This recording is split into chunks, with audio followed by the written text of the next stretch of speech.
Good evening and welcome to the Jinn&Tonic show on Friday, the 19th of January 2018. And as always, I welcome my co-panelists, Stop Spabbing and Abu Khalif Queen. Good evening, guys. Hello. Stops is perhaps trying a different identity or exploring his multiple identities there. So, guys, how have you been this week? It's been busy for me. I'm on a cleanse at the moment, so I'm only drinking juice, and I still got 3 days left. What?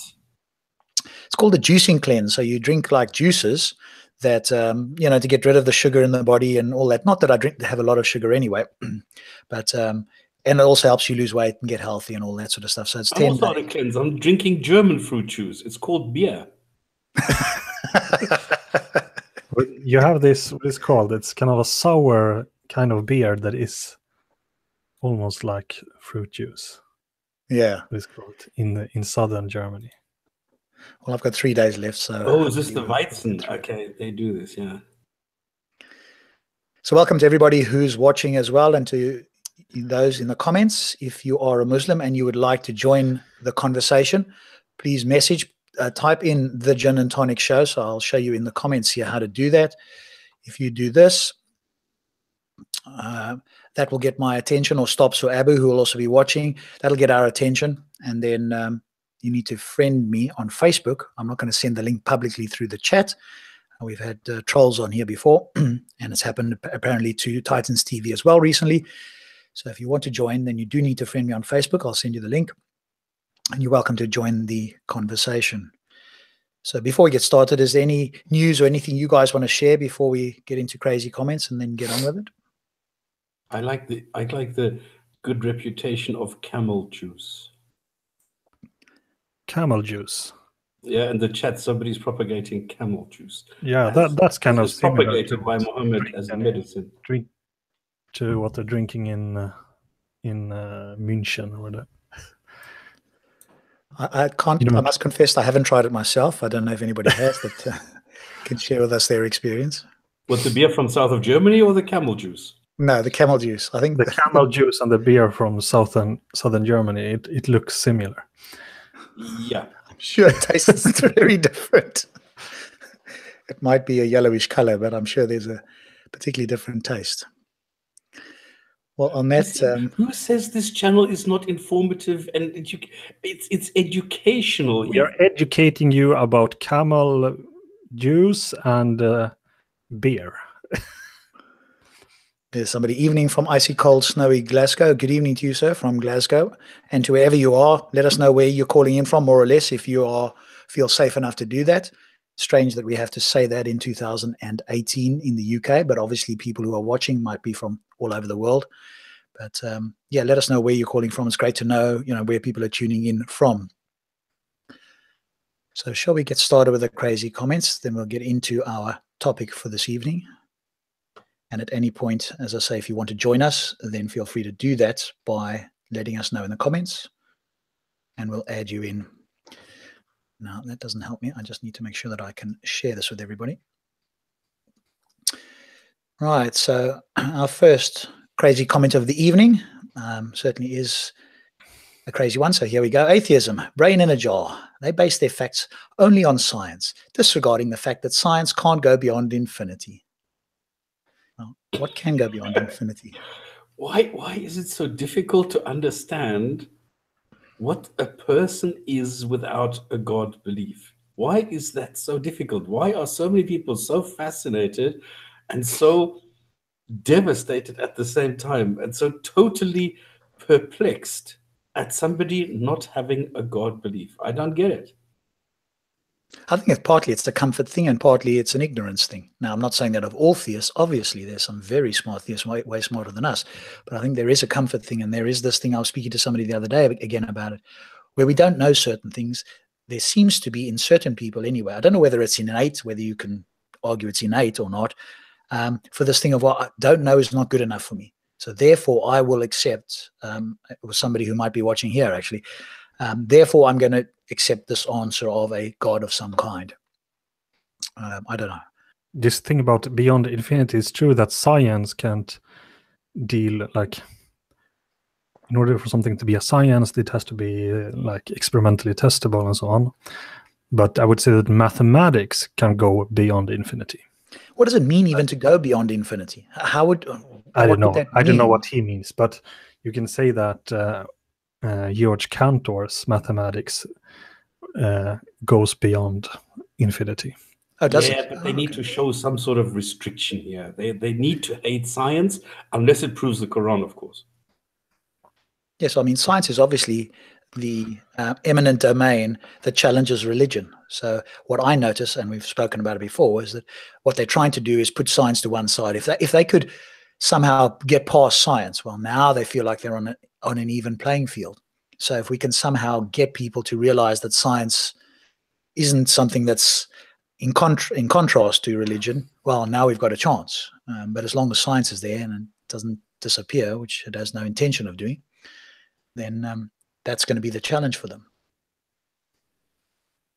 All right, let's move on to the next one. I think this is on Facebook actually somewhere. I can give you 30 solid reasons why the Quran is from God, but if you're insincere, those reasons will not benefit you. Fuck the 30, give me one. One would be good, yes.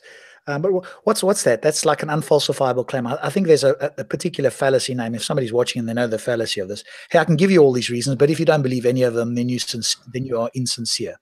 So very much inoculating yourself against any criticism of this, which obviously I thought was quite amusing.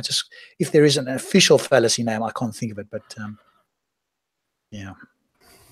But you're right, Stops. If we could have one solid reason. But again, what they think is solid and what we think is solid is just so vastly different.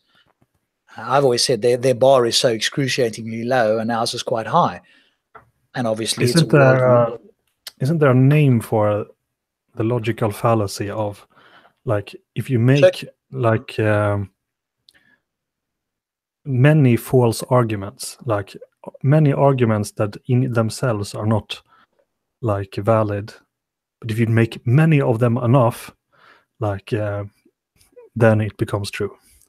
Isn't there a name for that logical fallacy? I've heard of one called the shotgun fallacy, but I'd have to look it up to see whether that's what you refer to here. Yeah, it sounds like it. Shotgun is very broad. You're bound to hit something somewhere. Yeah, but I mean more like they do this sometimes, like even in media sometimes they don't really have an evidence for something, but they show an almost evidence that is kind of can't really make it can't make it clear, but like it's not a whole evidence. But if you show this kind of enough of this pseudo evidence, then it becomes an evidence. That's not the case. You see what I'm saying? Yes. So it's almost like you have an avalanche of information being thrown at you, and oftentimes, well, not oftentimes, but on occasions, we've seen this, haven't we, with one or two particular Muslims that throw an avalanche of information, and that to people who, I would say credulous or credulous or gullible. Wow, this person's thrown a lot of information. They must know X, or it must be true. And yeah, you're quite right. We need to check. The other thing, of course, is if he gives you one and you can answer it, he will give you the second one. If you can answer it, he will give you the third one, and he will continue all the way until 30, until you're worn out and you simply can't answer anymore. He says, "You see, I told you." Or if you get to all 30 and you do answer them, as you probably would, then you're just insincere. So yeah. it's a no-win thing. And this, again, some people think is, you could just turn the argument around to any Muslim. Hey, there's no good reasons to believe, and if you can present me one, and I can present you a reason not to believe, or multiple, and if you just don't believe it, you're just too insincere. You just want to believe. You could just turn it around. So. Yeah. Cool. Let's just make this a little bit bigger. This was on a Mansur video, one of our favorites. Damn, brother Mansur ain't holding back anymore. He ain't playing this year. Yep, it's actually the guy with the bulging eyes, the short ass. Could be. I'm not sure. He's a Muslim, but it could well be. I'm not entirely sure. Yep, it's actually embarrassing if you realize you're talking to a more intellectual guy than you. He thought that Mansur maybe knows something like reverse psychology and use it there, but Brother Mansur is actually know it better than him. I'm glad Brother Mansur is not an evil person. Such knowledge can be used to bad things.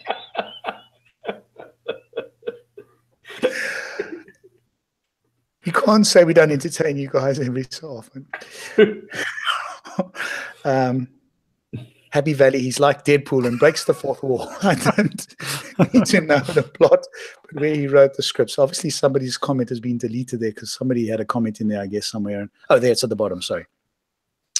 Sammy Santana, could you rewrite that comment in a legible way, please? I just find these things so amusing. So amusing. I don't claim for a moment that, the Muslims in Speaker's Corner haven't read the Quran and haven't got, quote, in inverted commas, some knowledge of what they believe it says or interprets or whatever the case is.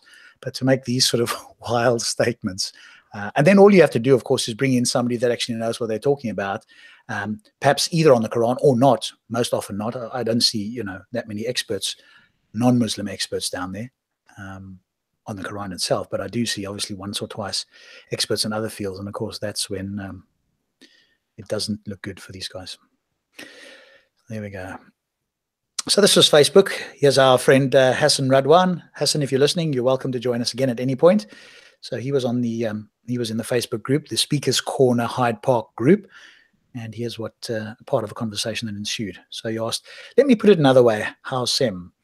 None of those reasons mean only God could have authored it. So they're obviously talking about the Quran, I'm guessing. I don't remember the top bit. Well, do you read Arabic? Have you ever listened to the Quran? Yes. Are you an ex-Muslim? Yes. I won't even try to convince you. If you are sincere and you want to know the truth, do what do to and ask God for guidance.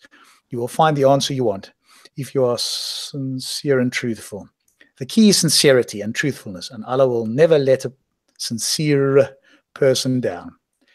That's a bit like saying, heads I win, tails you lose. As long as I remain unconvinced, I'm insincere. The only way I can be sincere is if I return to Islam. Amen to that. Yeah, which is obviously refers to that first comment again.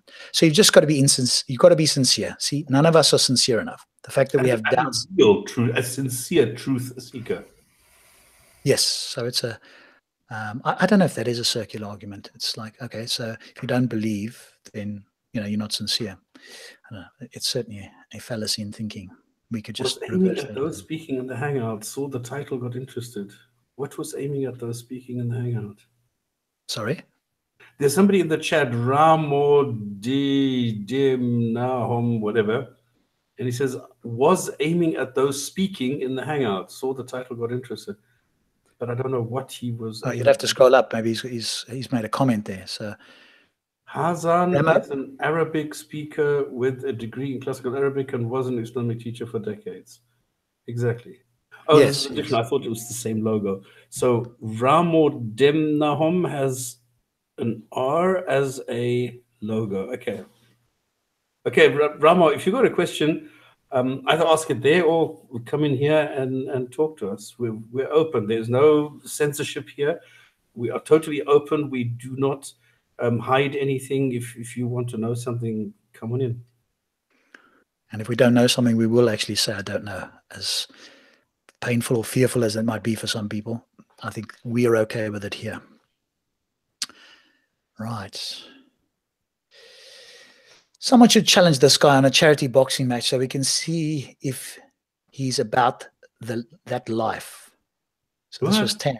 They're referring to Tan. Someone should challenge this guy on charity boxing match so we can see if he's about that life. Not entirely coherent. But basically just somebody should challenge this guy because he's quite passionate about challenging Islam. I'll rephrase it as such. So this was obviously on Tan's video. So obviously Tan has got and hopefully we'll have Tan on at some point in early Feb. I've chatted to him, so we'll have him on and give his views because I believe he's not going to be staying. What's that? That's Malay. Somebody's too nervous. Someone here la. Yeah, right. Charity boxing match to fund the last GI training camp. I don't think Tan would agree to that. Somebody says there. Is violence all you Muslims can think of? Do his words hurt your feelings or something? Man up. Yes, so I think once hijab got into this let's challenge somebody. I think a number of Muslims have jumped on the bandwagon and thinking that a charity boxing match will actually solve any intellectual problem, which of course it won't solve anything, as we talked about. I talked to somebody else about that earlier. Well, especially, come on, there is a chance that he's going to get his ass moved, and then what? Yes, exactly. But what does that show anyway? Exactly, it doesn't. If he then gets so, I don't get any of this. This is so stupid. I had a situation. Yeah, okay. No, carry on. No, you finish. Sorry. Because I had this situation where this nearly ended in a knifing by Muslim just over a simple parking space. You know, does a knife in any way solve a problem? It doesn't. Well, I suppose in their sort of low-level mind, and again, this is not all people. Obviously, there's a small minority, but this small violent minority's mind, the problem that's solved is you're no longer able to oppose them. So now they have a corpse there, and so they just move on. So it's just the idea, I suppose, low-level idea is just silence, which obviously humanity's been think you're for being charitable millennia. when you're saying that they are a small minority. I think well, compared to, depends who you're talking about, but I guess compared to either Muslims in general or the world population, I would suspect and hope that the majority of the world population is non-violent, but I could be wrong. So maybe Abu, you can send us some stats on that. I will change my mind immediately. I don't have any stats, but I think you're being too non-misanthropic. Right. Well, I want to make sure that we don't generalize everybody into the same boat. Right. Hope so, so this is the Indonesian again. So this is also Tan. I hope someone does punch the SHIT out of this Malaysian guy and the old Indian white-haired guy, because they are arrogant with a gender. So I responded, so you advocate violence because some people have different ideas to yours? Would it be fine for somebody to punch the SHIT out of you for being a juvenile individual with a low level of psychological development who advocates violence? It would be ironic, if not poetic. I think you need to think before you click. Did you hear the Christian preacher on the background? He was using the Muslim. He was using the Muslim who was challenging the Asian guy to a fist fight to prove that Islam is a violent religion. So what has your statement proved? That instead of using logic to convince your opponent, you resort to violence instead. I'm guessing that guy's responding to the top guy. I'm guessing. And then somebody at the bottom says, answer my questions, Damas. How many universe X's from nothing become something complex like this universe without God? Because everything in this world has a begging God, something like that. Okay, whatever. So yes, again, more violence, just when somebody is passionate and shouts loudly. I have just one thing to say, and that is, my God is better than your God, and I'll kick your ass to prove it. That's the only thing. But by the way, Rob, how does SHIT make shit better? Exactly. I'm just cautious of saying those sort of things on you. I should actually punch the shit out of you. That's what I'm reading. So there we go. Exactly. Yeah. But it's a quote. Yes. Come on, small minority. I'll still say that until somebody shows me. Stop advocating violence just because you don't like what somebody's saying.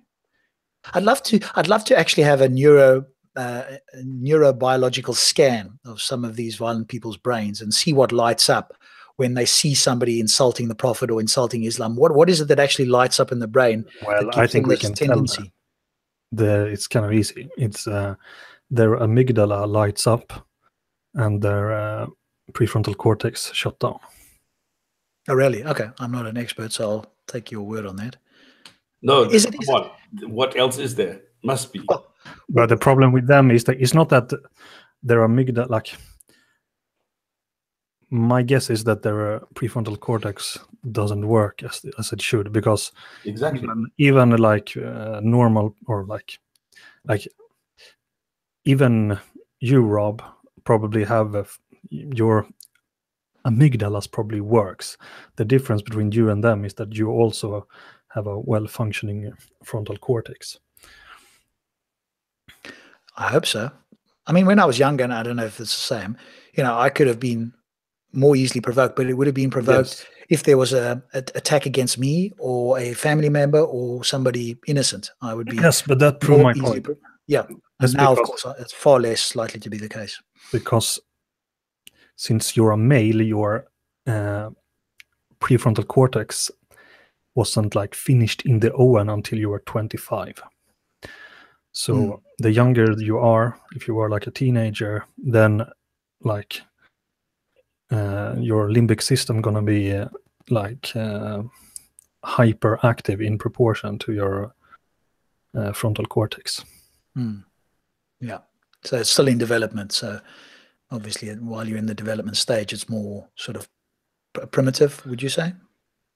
Yes, it has. Once It's likely like it hasn't grown yet.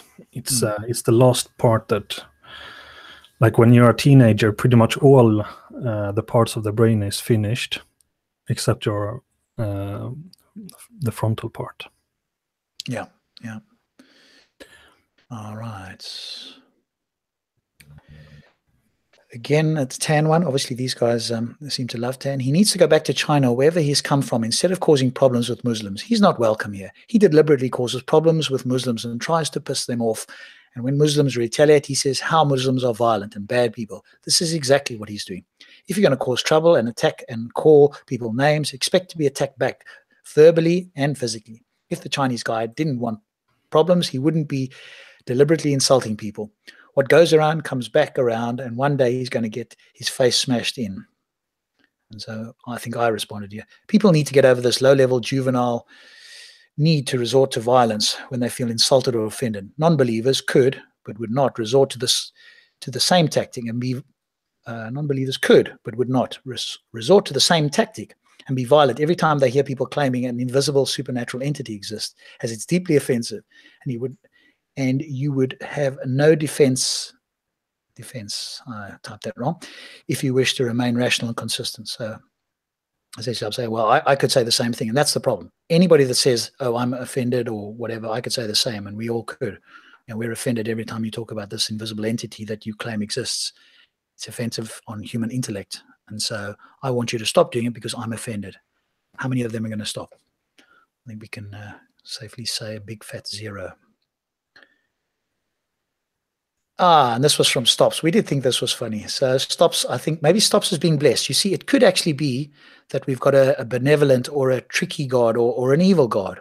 Because look there. That's not my channel, by the way. That's one of Stop Spamming's channels. So Jesus himself has subscribed. So do let us know, Stops, if anything supernatural, extraordinary happens in your life. I thought this was so nice. Brilliant. Absolutely brilliant. So here is a not crazy comment from our good friend Answer. So I thought I'd just read this in full because I think this was a response on Facebook that I thought was good. Yusuf Islam, listen, mate, any child can see exactly what's going on here. And it's the same thing a lot of Muslims especially do in Speaker's Corner as well. It's embarrassing to see you grown men behaving so childishly.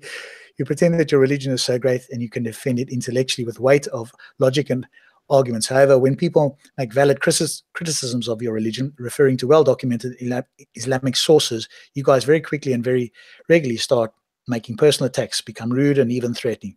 Ask anyone about this. Even many Muslims agree with this fact.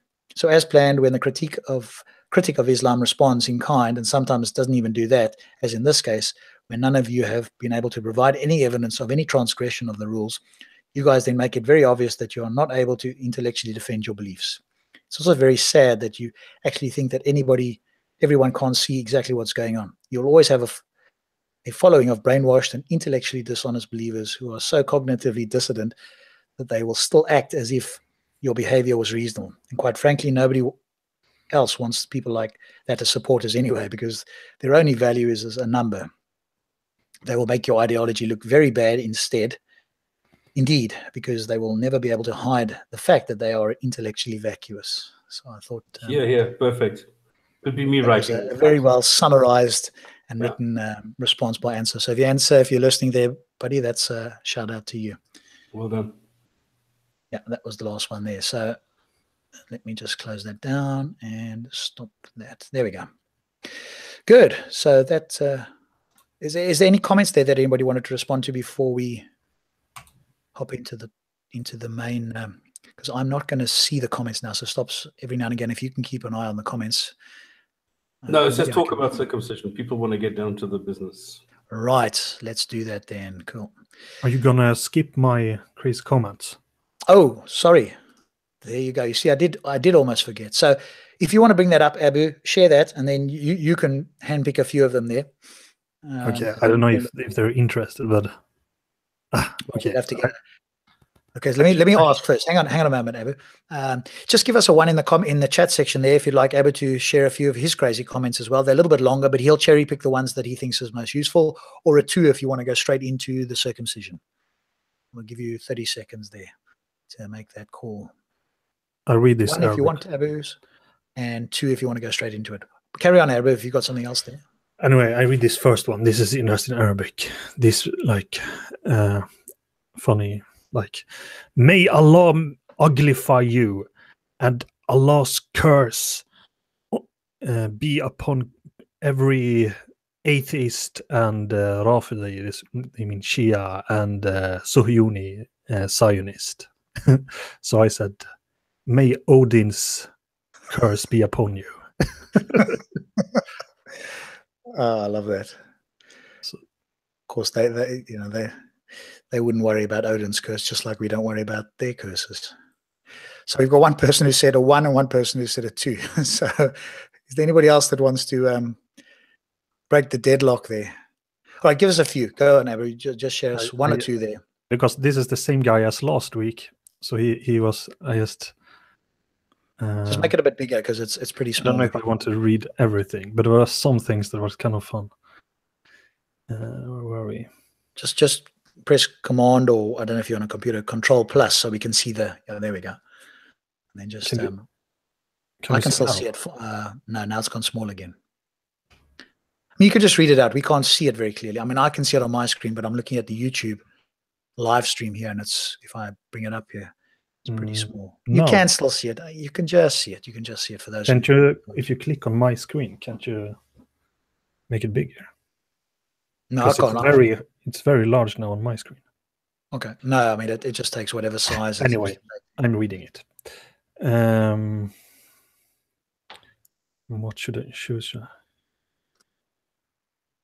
If one should turn a blind eye to all the proofs of Mecca, Saudi Arabia is indeed the Mecca the Quran talked about from the Quran Bible, and only depend on the crops mentioned as if such crops could be taken as proof to anything at all, one would rather consider Damascus and the region north to it as Mecca, since Petra, like Jordania of today, is an arid area. Jordania still depends on Syria for all fruits and crops. Well, it wasn't back in that time. By the way, the location of Mecca of the Quran is being shifted day by day northwards. The newest discoveries is that Mecca of the Quran is not Petra, but somewhere in Syria. I know this also. Can you paste a link to that? Syria is within the realm of plausibility, but not Anatolia. So he's like trying to ridicule this thing about Petra by moving it to further and further north. But that wasn't the funny part. Let there be a sign to them tonight. Okay, I jumped some stuff here. This was on last week. Thank you. I told him that I showed this comment on the Jinn&Tonic show, so he's saying thank you. Abu Mulhid, you will learn that the more you lie about Islam, the more you are exposing the corruptions found in the Bible, or the lies of the main misinterpretation of both the biblical and Quranic verses. Now, as for Mecca, your lies here about Petra being Mecca encourage many Muslims to investigate the verses both in the Bible and the Quranic, talking about Abraham, his sacrifice, Genesis, and so on. And you help us see what the verses in the Bible were really about. You helped us see the Bible actually talked about Abraham and Mecca. Jesus himself meant to describe Mecca and Saudi Arabia. Muslims, Muhammad, Arabs had choosing the wrong verses. Hadiths exposed you. I would say, this is a bit hard to follow. I would say a wise enemy is better than an ignorant friend. Wise enemy to the likes of Gibson would make less harm to whom than an ignorant friend to Gibson, Arabic proverb. I don't know if I'm the only one that can't clearly follow this. So I reply, can you please paste a link to the exact sentence in the Bible that you're talking about? Just saying blah, blah, blah, blah. Okay, so his response, then he pastes a lot of links here that doesn't mention the the verses, but maybe you can devote a whole show to them, to just debunk them. So I said, thank you for posting the links. At least there's something to work with. I would prefer that you paste links to the Bible sentences that you're talking about, both those about Mecca, Safa, and Marwa, as well as the Jesus quote. Good luck. And then he goes back and then, Abu Mulhid, Abu Mulhid, Arabic proverb. The plus is a brother to the minus. What the bleep? That is many times the two extremes of anything are like. Both what is most and least familiar can be very scarcely mentioned. Jerusalem and Mecca are as scarcely mentioned as any tiny unknown little village. So I will not be able to find a verse having the word Jerusalem or Mecca in the Qur'an, rather the Aqsa Mosque when talking of Jerusalem, and the Haram Mosque when talking of Mecca. Also, Mecca is many times mentioned by location found in it, like Safa or Marwa, the house of God, site of pilgrimage, the well of Zamzam. In a video I sent, the Bible itself talk about Marwa as the site where Abraham intended to sacrifice his son Ishmael. As I said, he doesn't show me a verse where it actually says Marwa. And even if it did, that does mean that it's the Marwa of today. Ishmael, not Isaac. And you can see this corruption if the Bible, unless you keep looking with eyes wide closed. As for Jesus, one again, he did not mention Mecca, but if you examine what he said with ears and eyes wide open, you will see and hear what is he talking about. All cannot be other than Mecca, Arabs, Muhammad, Islam, and so on. Anyway, I don't know if I should go into this, but then he started to say crazy things like, Abu Mulhid, Allah equals the God, said, God forgives you if you do not believe in him, but will never forgive you if you are primarily after him. That is not so funny.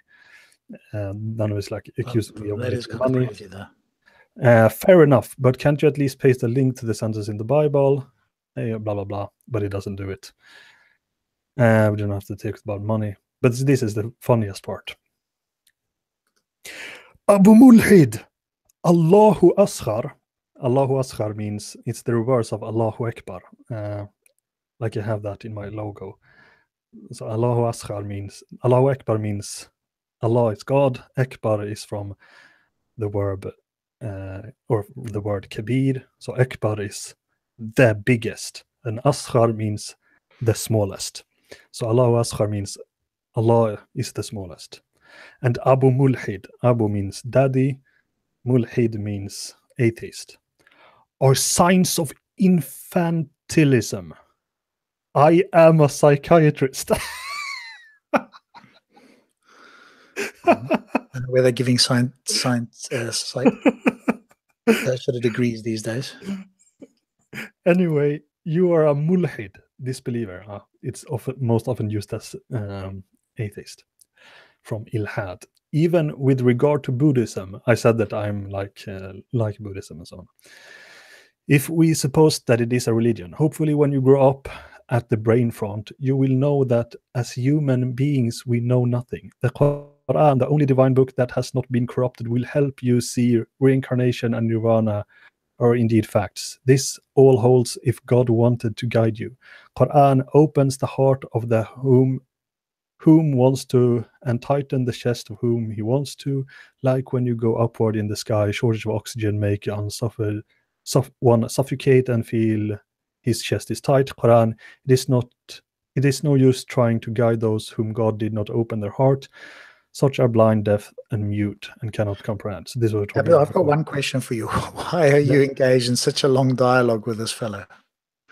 Because I find his psychology interesting. Okay. And because he provides so crazy quotes. Well, he's not sure in typing. I mean, he doesn't do short comments, does he? And then he goes into, what about these facts? Surat al-Hadid, the iron, is the 57th. The numerical value of the iron al-Hadid is 57, or if read in everyday Arabic, 56, which is equal to the atomic weight of 96% of the atom of iron. But only if it's read in what? Everyday Arabic. As soon as it's read in what? No, the numeric value of Hadid, value. iron, with is 26, which is the atomic number of iron. Al-Kunnas, Al-Jawar al-Kunnas, this is from the Qur'an. So the so much contracted in size plural that cannot be seen, the roamers, the sweepers of their surrounding. Ask anyone who is an expert in physics and will tell you this verse is talking about the black holes, unseen objects that sweeps the space around them while roaming. Go on. This iron thing I've refuted as well. The weight is 55 or 56, not 57 either. Yeah, but hang on, stops. But when it's in everyday Arabic, then it is. Although the Quran wasn't written in everyday Arabic. Everyday Arabic, it should be 55.8 and not 56. I don't know what everyday Arabic really is. Yeah, but anyway, the Quran wasn't done in everyday Arabic, was it? No, it's in, yeah, but it's not in the Quran as the 56. This is the problem, because in the Quran it's 57, which is a mistake. Right. Well, only if you're going to claim that it's the value of iron, yeah. Exactly. Yeah. And we don't have to go into but I just think it's funny. Okay, so my reply to Allahu Asghar and Abu Mulhid are signs of infantilism. Have you ever considered the possibility that my apparent infantile psychology may be the result of a certain peculiar kind of humor? Try to Google the word irony, rather than an underdeveloped brain. In what country do you work as a psychiatrist? I was very interested in that. Then I replied to his physics things. Really interesting physics miracle. I have a weak spot for physics myself, and I'm considering having the physicist Bill Warner on my channel sometime, and maybe I can get Max Tegmark on if he has time. Do you know any more Quranic physics miracles? And then he responds very angrily. Abu Mulhid, what a bunch of liars you are having relation with. This Warner is a big liar. If you are, as you said, seeking the truth, then I really wonder why you are attacking Islam with allegations and lies. As for the hypothesis of Syria, I'm sure you will find some fabricated new evidence. Okay, that's not spotting. Why would be seeking blah, blah, blah. It's too much gobbledygook there, man. Yeah, too much gobbledygook. Okay, quick question. Thank you, Abu, for that. It's not often that you get a long conversation like that. Normally they're shorter ones, so at least you've got some history there. I wanted to ask you something, though. Somebody in the chat asked, can you provide sources for the hypothesis that the Qibla of the early Muslim community was orientated towards somewhere in North Arabia or Jerusalem instead of Mecca? Have you got sources for that? Somebody in the chat's asking. So when you got a moment, maybe you can post it. But we don't have Holland and Gibson. Very easy. Yeah, but you can have one easy source, and that is just to look at the earliest mosques and see what they're pointing. Yeah. But Cleanshore, he had gone deep into that. I remember what sources he'd used. I actually have borrowed some books now from like Patricia Crone and some other, so maybe I can find it. But I have borrowed Patricia Crone's Meccan Trade. I don't know if she mentioned it there, but I'm when I have time, maybe some months from now, I will go into the Meccan, the thing that Mecca was never mentioned before. What is it?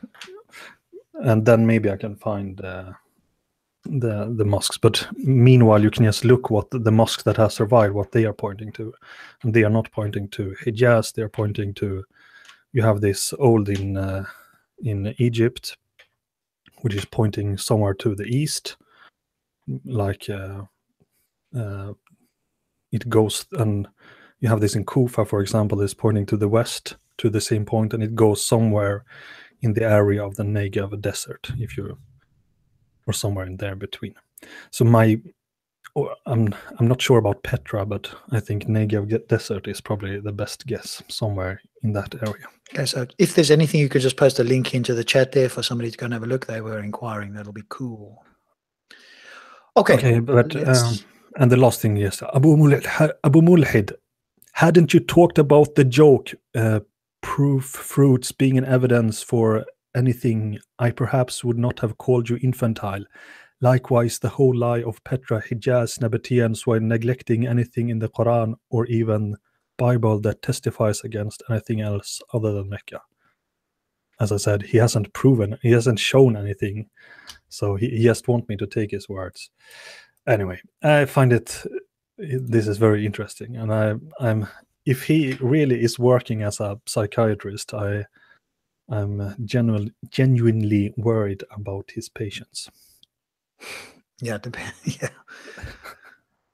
All right, let's get on to the main topic. So we'll present this to everybody. So our topic for tonight is circumcision, and shout out to TDS Dave. So Dave, if you're watching, I'm not watching the comments, guys. So if you can look in the main chat and keep an eye on the comments there, we'll just stop along the way. You know, we can respond with comments, have a discussion as we go. So thanks to TDS Dave for sending this. I will actually put this into the main comments. So if you want to, because I'm not going to read everything on this page, but I am going to put a few things in there. So there we go. I'm going to send that off there. Close that one down.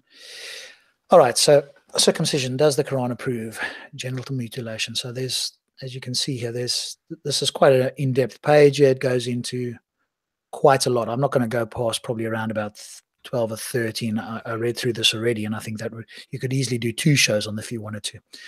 So let's just start at the beginning. We can discuss as we go.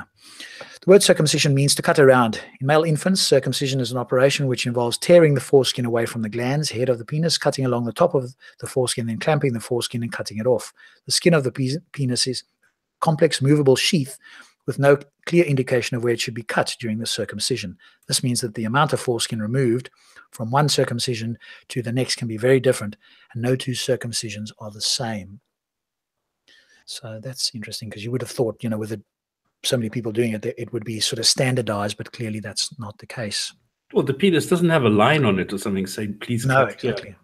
No, exactly.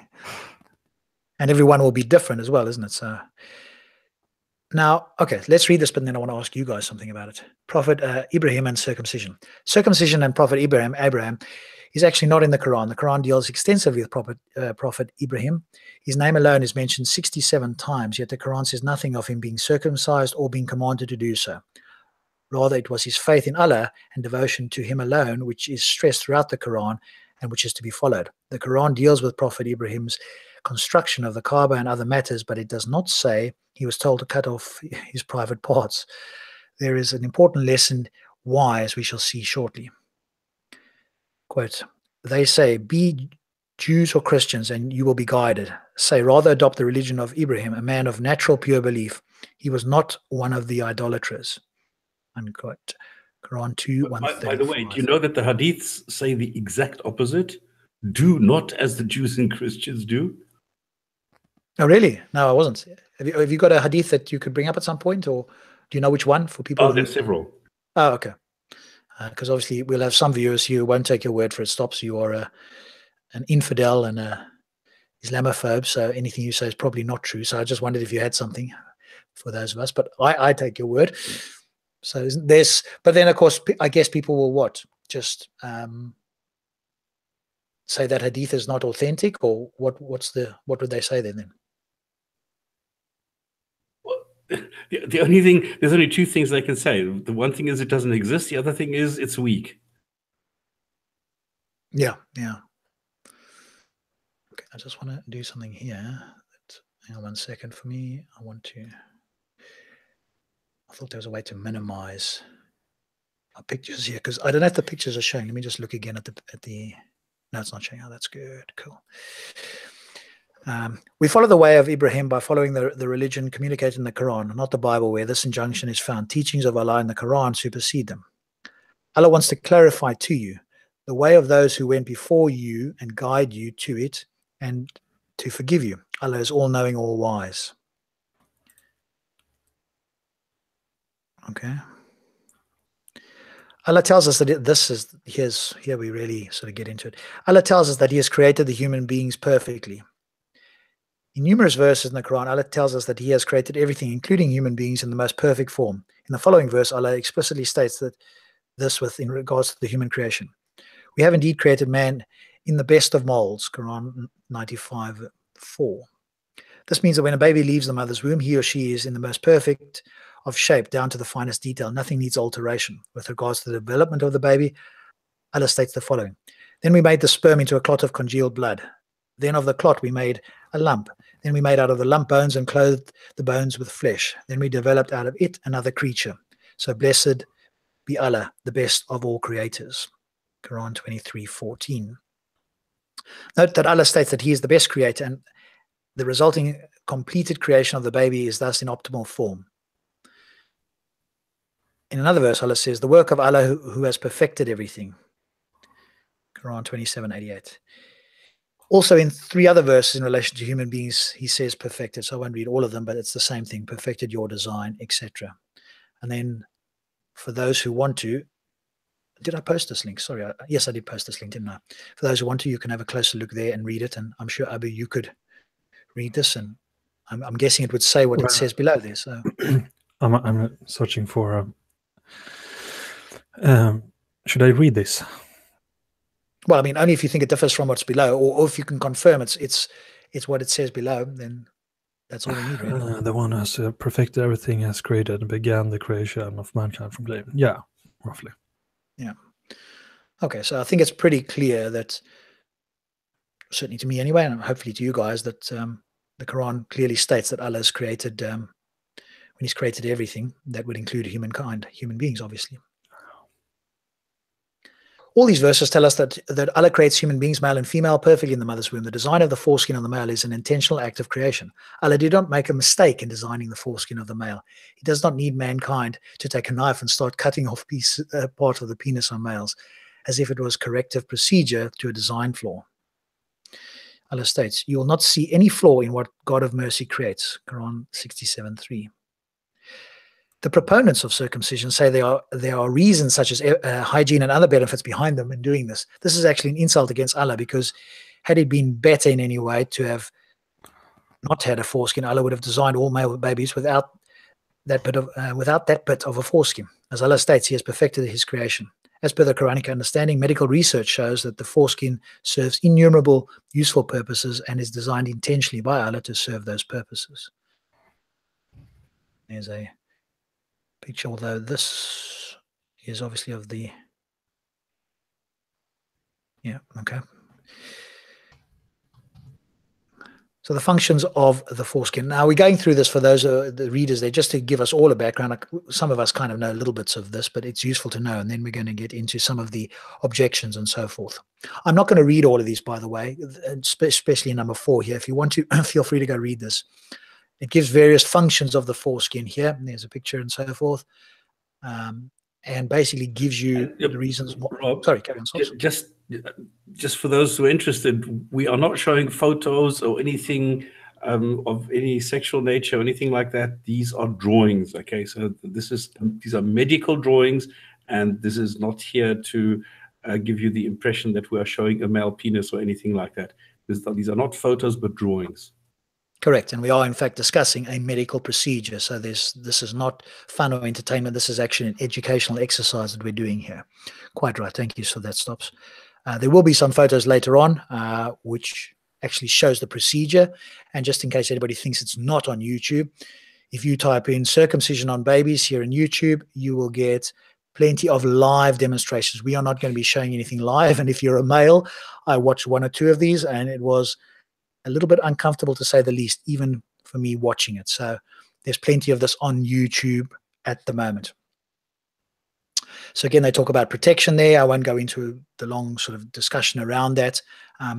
What this site does do is go into a bit more detail on, what would have otherwise seemingly be quite a small topic in one sense, and it goes into the medical and biological facts around the penis and so forth. Proper blood flow, immunological defense, if I pronounce that correctly, gliding action during sex, comfort throughout the day. Oh, this is how it harms women, and so they do go into. We're not talking so much about women today. That would be, I mean, it is circumcision, I guess. Does that, guys? Do you guys think that falls under what we would normally consider circumcision, or is that normally considered the female genital mutilation, FGM? Is that a separate, or do we normally lump them both together when we're talking as we are now? I lump them together. Okay. Yeah, I mean, like, it depends on how you categorize, but you can lump them under aggravated assault. Well, the female one is even worse. Mutilation. I want to be very clear on this. The female one is really mutilation, all right? Because there you are cutting out pieces of the body, whereas with the male, you can still argue, well, it's just cutting off the first centimeters. So no, I don't think. I think there's a difference in level. Both are mutilation, but you can argue that one is worse than the other. Yes. On the other hand, it depends a little bit how you... Depends. I would actually say it depends a little bit how you count. Because, it also depends on how you count in, the lack of being able to get pleasure, and also the amount of pain and so on. So it's but both are bad, but you can argue what is worst. Another thing I just quickly want to add here, because a lot of times you see this apologist thing, that apparently the hardening of the glands is then some sort of a defense mechanism against AIDS and things like that. That is absolute nonsense. That is total nonsense. This was propagated a couple of years ago when the Christians wanted to do this.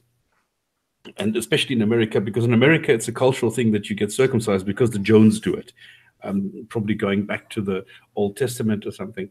So there, it was just a thing where they said, well, we have a medical study here which shows blah, blah, blah. But it did not.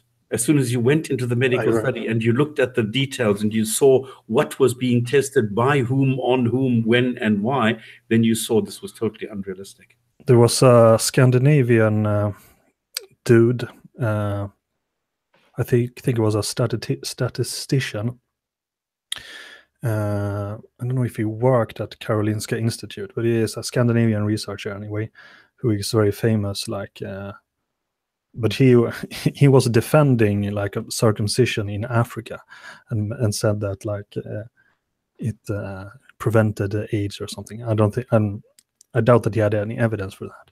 But even if that would be true, I mean, it's very it's like cutting out the eyes of children prevents car accidents. Why? Well, because they can't see, they can't drive, and then they can't cause car accidents. Yes, but there's a very negative. Cutting out the eyes of children is kind of brutal, and you don't say, just a little bit. I mean, I think the only thing... You take out the eyes, they can't have a cataract, so it's actually good, yeah. Yeah. Well, that actually comes further down here. So that is actually a response a bit further down in this thing here. I suppose the only argument one might be able to make, or not, you guys could immediately respond, is if something like AIDS or another disease became prevalent, and there was no other way to stop something. I don't know what example we could use apart from AIDS, but again, you wouldn't want to cut everything off there. Well, I suppose the only option is if you were going to die, then you might do so. But if a disease came about that infected virtually every human, then I suppose you could do that. But then you would, again, question the design or the intent of Allah if he's going to do that to all of mankind. So I'm not sure whether that would work anyway. So yeah, there's obviously... other reasons why it's bad here, which you can go through, risk of death from surgery, maternal bonding as well. We'll talk more about this. They'll cover this a bit further on, even with anesthesia. And they'll talk, hopefully I'll still cover the anesthesia, but because even just reading about that part was a little unsettling to say the least. So be aware of this, gentlemen, if you're listening. If you're a lady, it probably won't affect you so much, or if you're a hard guy that just doesn't feel anything, that's all good as well. Okay, so here are some of the objections. Is circumcision necessary for cleanliness? As mentioned, one of the arguments put forward is that circumcision is done for cleanliness. However, they do not want to acknowledge that this is simple basic hygiene practice in the shower to keep clean for a man. It takes less time to clean under the foreskin than to brush teeth. Our noses filter the air and need more regular cleaning. We do not simply go and chop it off because we need to clean it, or take it, for example, using the toilet. Our anus is required to be cleaned with water. Hygiene is part of living, and amputation is not a solution. They cite arguments such as circumcision prevents diseases. However, only about 20% of the Earth's male population are circumcised. 80% are not. And he's obviously got some reference there. Do we have an epidemic breaking loose? The answer is no. So I think, yeah, I think the claim about this, and for those people who are not being clean and then get a disease, well, obviously one would say it's their fault, isn't it? I don't think that's even There's a much simpler solution. Use rubber, like way better than mutilating children's. I mean, mutilating children is to teach them to use rubber or condoms. Because yeah, well, hopefully you wouldn't teach a child to use that. I mean, yeah, I know, but like what you mean, yeah. Young people. Like, yes, young people. Yes, yeah. The claim that this healthy part of the body on a baby causes diseases. Developing disorders with any part of the body is a possibility. For example, the risk of breast cancer in women, more than 45,000 women in the UK are diagnosed with breast cancer in 2006.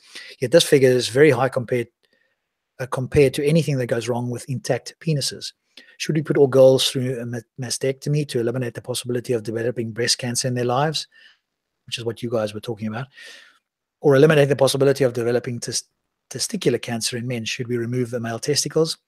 You would say no, because they serve an important role in reproduction. What about the 35,000 men diagnosed with prostate cancer in the UK each year? Shall we remove the prostates of every newborn baby too?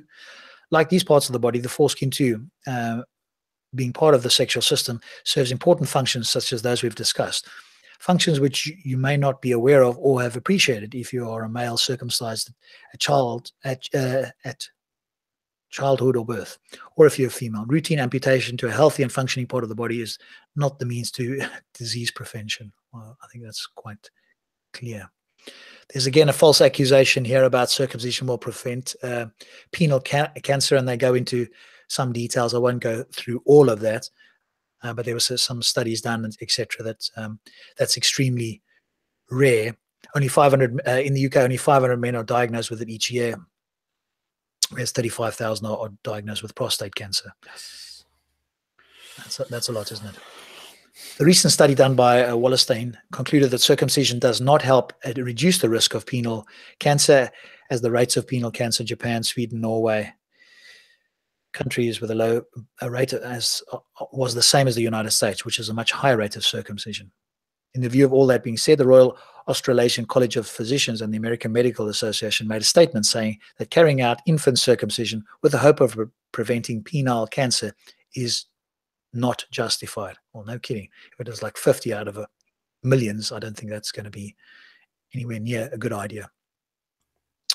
So this is another argument that that proponents put forward. If we clip our fingernails and cut our hair, we can circumcise too. I mean, just off the bat, I mean, we can read through this here, but just off the bat, I mean, that's just a... I mean, those who make those kind of arguments, they should not be allowed to vote. Seriously, if your intelligence is so limited, you're not fit to vote. Yes, I mean, it's like a complete... No, you're right. It's a complete disregard for biology, which is exactly what they say. Another argument put forward is, why do we cut our hair or nails? Fingernails and hair are quite different. They are not living flesh with blood circulation and nerve receptors, and hence not an anatomical part of the body. Hair and nails were intentionally designed to continuously grow, and to be cut regularly as a form of replenishment and consist of dead cells. This is not the case with the foreskin, which is sustained through blood circulation like any other permanent part of the body. The male foreskin is intended to be a permanent part of the body, like one's fingers, and performs innumerable needed functions that can only be served by being there. It does not grow back. No kidding. Because these functions of the foreskin are important, Allah designed the male human in this way. Allah has designed the foreskin in the male humans because it is better. As he states, he is the best of all creators. If something is better, he would design his creation in that way, not in the less optimal way. He is one of he is the one who designs human beings, male and female, perfectly in the womb, cutting off multifunctional, nerve-laden, living foreskin off a baby is in principle the same as cutting off its fingers. He has the same sort of argument. If we remove the umbilical cord, we can circumcise too. The purpose of the umbilical cord is to exchange nutrients with the fetus. The umbilical cord reaches the end of its purpose once the baby has exited the womb. After birth, the pathways for the exchange of nutrition changes from the umbilical cord to the mouth and nose, and thus it has reached the end of its purpose. The umbilical cord is an extension of the placenta connected to the mother, which is the afterbirth that is discarded post-birth, not needed by the mother and no longer by the baby. As it is intended to be removed, it has no pain receptors and no connection with the baby's brain, so it does not feel any pain in its removal. Therefore, the umbilical cord is not part of the human body that is created in pregnancy. Rather, it is part of the placenta. It is unlike the foreskin on the penis, which is protective sexual tissue and a part of the male genitalia, linked sexually and in every way to the baby's brain, a human anatomical part, not at all intended to be removed. And then they go into why the frenulum, I don't know how to pronounce that, but there you go. I'm never good at pronouncing certain words. Go on. You pronounce it for me. Me? Yes, go on then. What word? Frenulum. The Frenulum, this one here. Say again, stops. Frenulum. Frenulum, there we go. See, easy when you know. They just show a picture here. So we click on that picture, it just shows the various parts there. The frenulum number 4 on the inside there is designed so that it gently pulls the foreskin back over the sensitive glands. So if you wanted to know, there you go. Verses on perfection of creation don't apply this way because not all babies are born perfect and need operation. Therefore, it's okay to circumcise. I mean, even though if I hadn't have read these, I would have a response to this. But there's an extra response here that I think is quite good. And so I'll just read this bit here. One other argument they put forth is that some babies are born with disorders. So the understanding of the verses on perfection of creation has to be seen differently. For example, they say the verse, "We have indeed created man in the best of molds," cannot be used against circumcision, as humans are not always born perfect. What they do not understand is the verses we read on perfection of human being's body in the Quran are referring to the actual blueprint. In other words, the default plan in Allah's creation. That is, for example, all humans have 5 fingers on each hand, 2 eyes, 1 tongue, etc. That is the actual design of Allah. Even if a baby is born with a disorder to the genes, for example, with a missing finger, then this particular baby's disorder is not part of Allah's blueprint, which is perfect. Hence the reason we are calling the condition a disorder. The foreskin is part of Allah's blueprint, as all male human beings are born with it, a default part of the DNA, which does make it part of Allah's perfect creation, and which is why all the verses we quoted are applicable. This is why the suggestion of circumcision as a beneficial procedure for the male human being is actually a gross insult against the perfection of Allah's design, as well as the Quranic verses.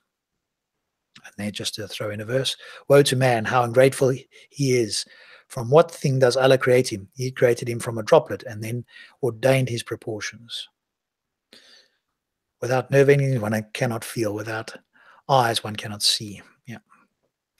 All right, so now we'll get into it. So if you are squeamish, now you may want to sort of be cautious about looking now. So this is the part that I think for most of us, now we get sort of a bit more emotional. So we've gone through the things and the reasons and so forth. And here they sort of talk about circumcision being not a 15-minute job. I'm not sure I'm going to read all of this. I'm not sure if everybody wants me to go through this. What do you guys think? Should I just summarize this, or is it worthwhile reading? What do you think?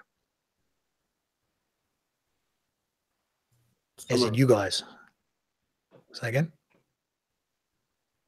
All right, we'll just pick some of the stuff here. So basically, summarize. No, not everything. Yeah. No, it's, yeah. So circumcision is not. Sorry, say that again. I was talking over you.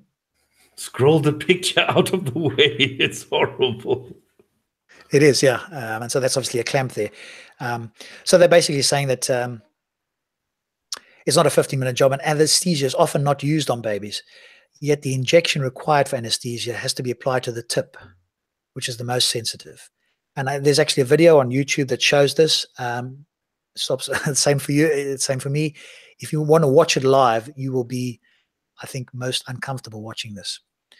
The worst is the pain that actually follows immediately after the procedure as the anesthesia dies out, when the burning raw wound begins to be felt. Pain can last for many days and even weeks as the wound takes its duration to heal. The healing process is not always smooth. Every time a baby urinates, he will usually cry due to the burning sensation from the wounded penis. There's also the possibility of bleeding and infection.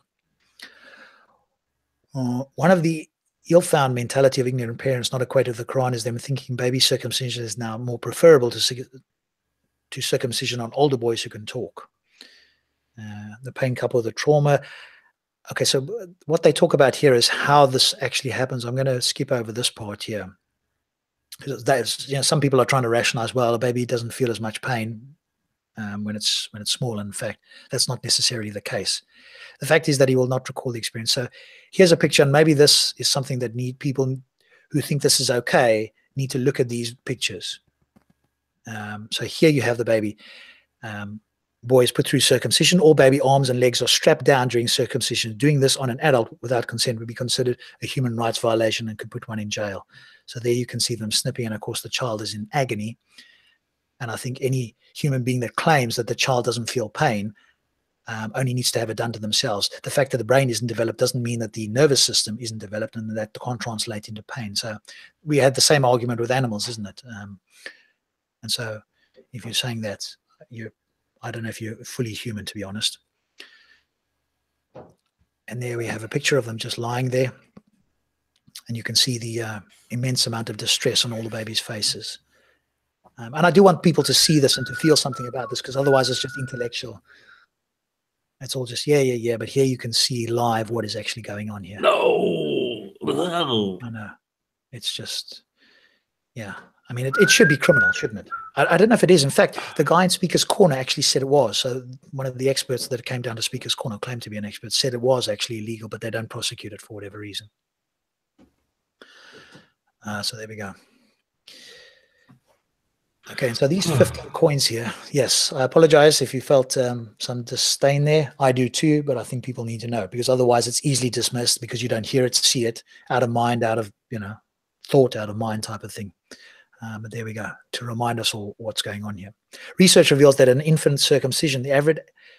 research reveals that after infant circumcision, the average adult peanut size has lost 51% of penile tissue. It is 15 square inches in area when folded out and can comfortably fit 15 US quarters. Nah.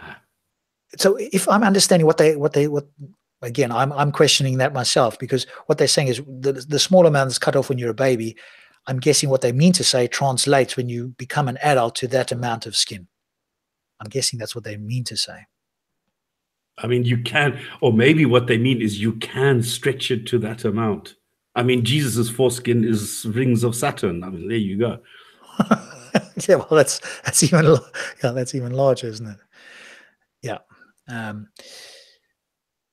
So then it goes through the whole procedure here, which we've obviously kind of seen in the photo there. So I don't know that we need to go into details here. But here's the interesting thing. Recent studies have found that babies' nervous systems are highly developed, and the ability to sense pain is stronger than an adult. This means the baby has the potential to feel more pain than an adult. So the claim... One way that makes it so cruel also is that when we're talking about before, like, if you have an developed frontal cortex, which children don't, you have a greater ability to like suppress the anguish, and especially the anguish. But children don't have that. So it's not only pain, it's pain and anguish and terror. They don't understand what's going on. It's just fear and everything. So yes, it's traumatic.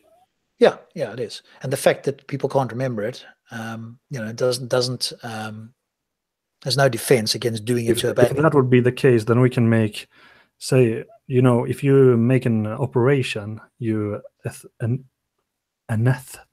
What is it called? Anesthetize. Yeah. How do you say in English? Anesthetize. Anesthetize. Okay. Yeah. Anyway, but there is a way you can do it, so that you don't take, you're fully aware, but you take away the ability to the hippocampus to form memories, but you're fully aware. So it is exactly as if you're awake, but you're fully aware, and you can test it. You can have conversations and all kind of things. But anyway, say that you would do that instead of a normal anesthesia, then like no one would want that. Like it doesn't matter if you remember or not. It's still torture while you're going through it. Of course, and of course, in the case of the babies, most of the pain gonna be the weeks after, and probably not even weeks after, because they're gonna be longer and longer anyway. I mean, it's so sick. I mean, it's a worse kind of aggravated assault than many of the kind of aggravated assault that people can get, like especially on a child, decades in prison for. Yeah. On babies, the foreskin is fused to the glands like the fingernails are fused to your fingers. So, when one of my children was born, you could see how the fingernails are not properly developed yet. So this is in fact even worse. If you try to separate a fingernail from your finger, it would be extremely painful. No kidding. Anybody's had anything underneath their fingernails, and of course they use that as a torture method, don't they, as well, because of the extreme pain of trying to separate a nail.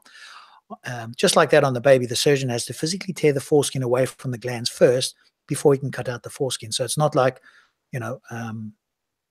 they say removing it. The foreskin glands begin to separate as the child. The foreskin glands begin to separate as the child grows and is usually fully separated by adolescence. In baby circumcision, tearing away the foreskin from the gland adds the additional risk of the surgeon damaging and scarring the glands permanently. So, and then they show you the different bits. We shouldn't talk about this. We're not circumcised. We're not allowed to talk about this. Well, I am actually. So there you go. That's interesting. Oh, really? Yeah. So you're the expert. All right. Then we're allowed to talk about it. We have an expert. I don't know. I don't remember anything about it, but yeah. But now looking at this, obviously, because you don't know what you don't know, isn't it? So true. Absolutely. So here's an interesting thing. It could be the claim, and you might know this well, Stops, that in fact Satan pledges us to make mankind remove body parts that Allah has created. Allah tells us this in the information in the following verse. Satan said, "I will lead them, mankind, astray and fill them with false hopes. I will command them, and they will cut off cattle ears. I will command them, and they will change Allah's creation. Anyone who takes Satan as his protector in place of Allah has clearly lost everything. He makes promises to them and fills them with false hopes. But what Satan promises them is nothing but delusion." And so they're basically saying here that, if you do circumcision, you're actually following Satan. That's the kind of inference that's been made here. So anybody that does circumcision is potentially being led astray by Satan. But by the way, just as a by the by, this sentence is being used to prove that the Quran many thousand years ago already said that there's going to be cloning. Because they use cattle's ears, cells from the cattle's ears, and the Quran mentions cattle's ears. So this means absolutely that they were talking about cloning. Oh dear. La ilaha illallah. How does a human mind get to that? I don't know. Come on, you can get the speed of light. I mean, this is the best calculation ever. I suppose the only thing one can say, which is actually an argument against them, is it's evolutionary evolved. We're evolutionary evolved to see patterns. And so here it's obviously going to a ridiculous extreme of trying to find a pattern. And so, maybe that's it. So, but that doesn't count in their favor, to be honest. So this is a false hope that if you are circumcised, then what? What is the benefit? I don't get it. Why would you do that? Why do Christians think that there's a covenant with a God if you cut off the tip of your penis? I will never understand this. Yeah. Well, for some of the reasons that are obviously being presented, maybe Christians have got other reasons as well, but none of them are good. I mean, look at the child there as well. Hey? And that's obviously a slightly older child as well. Yeah. By the way, was Muhammad circumcised? Yes. I don't know. Was he? No.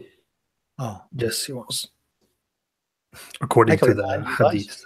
One of you two. There again, according to the hadith, right.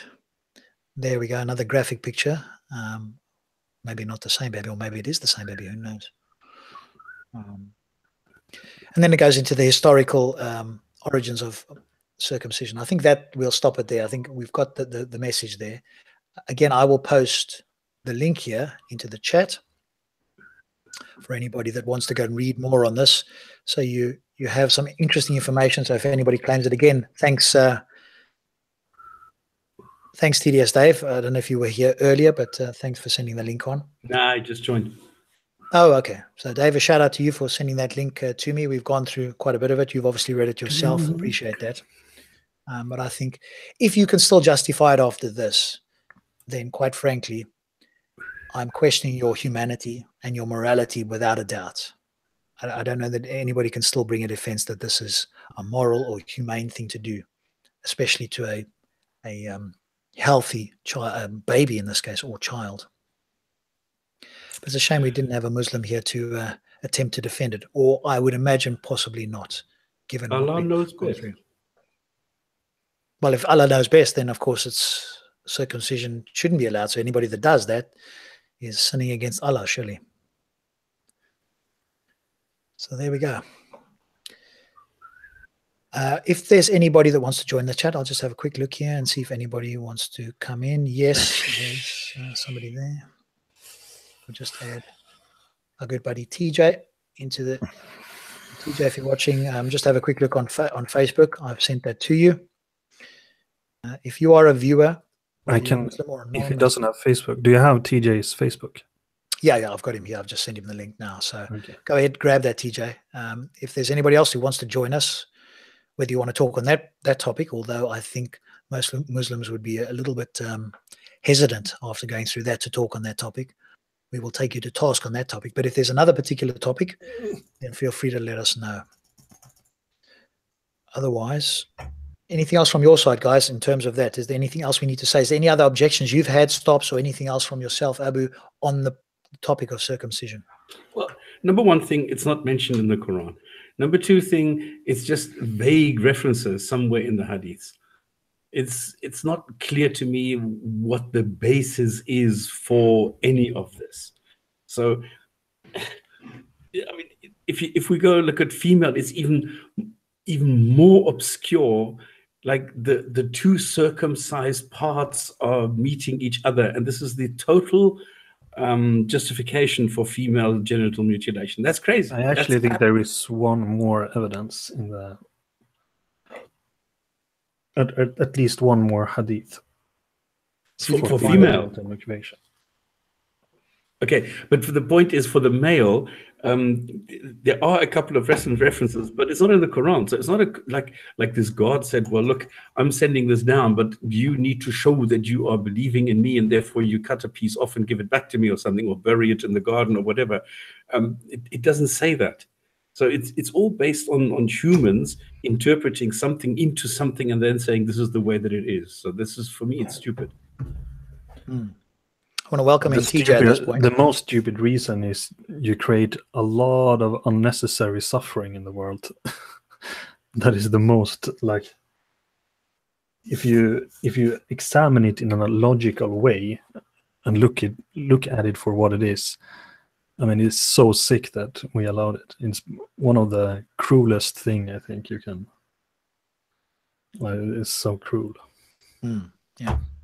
TJ, welcome. If you've been watching, feel free to unmute and share your thoughts on the topic of circumcision in general and Islam in particular. Well, from what I understand, it's obviously, there's, in at least Sunni Islam, I know that in two schools, I think it's the Hanafi and the Maliki, it's considered as like it's preferable. And the TJ, you still have the same problem you had last week, that you're drifting in and out. 1 second. Give me 1 second. Have you got another device you can try? Have you got a mobile, or if you're on your mobile, can you try a computer or something? Hold on, let me just change the settings to make sure my, yeah, there we go. All right, is that better? Okay, just talk a little bit and we'll see. From what I understand, at least on the Sunni perspective of it, is that the Hanafi and Maliki schools consider it as preferable. And then for the Hanbali and the Shafi schools, it's actually obligatory. So depending on which school you follow. But then even beyond that point, I just put those two hadiths in the chat box there. Well, I mean, it's obviously you know. As far as my thoughts go on it, you know, it's. I mean, TJ, you're still breaking up there, my friend. You're going in and out, so we only hear part of what you're saying.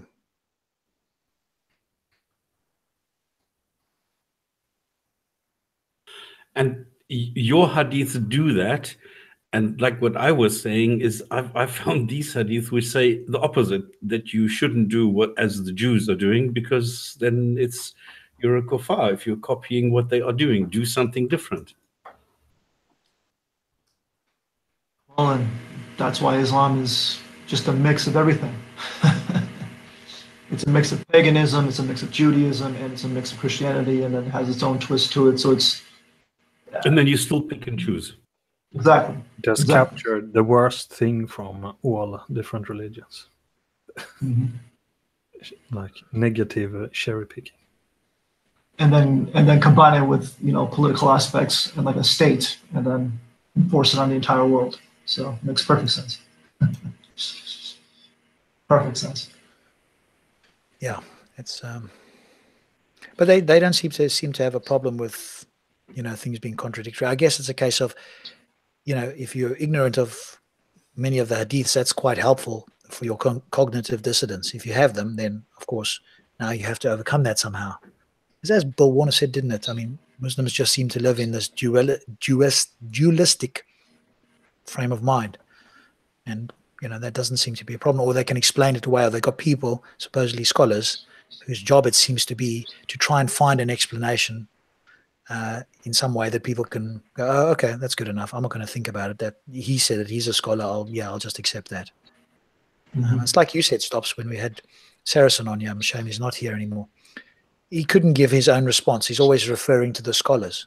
I mean, if this book is supposed to be for us, I would refer to somebody else. If I'm supposed to understand it and know it, why do I keep referring to the scholars all the time?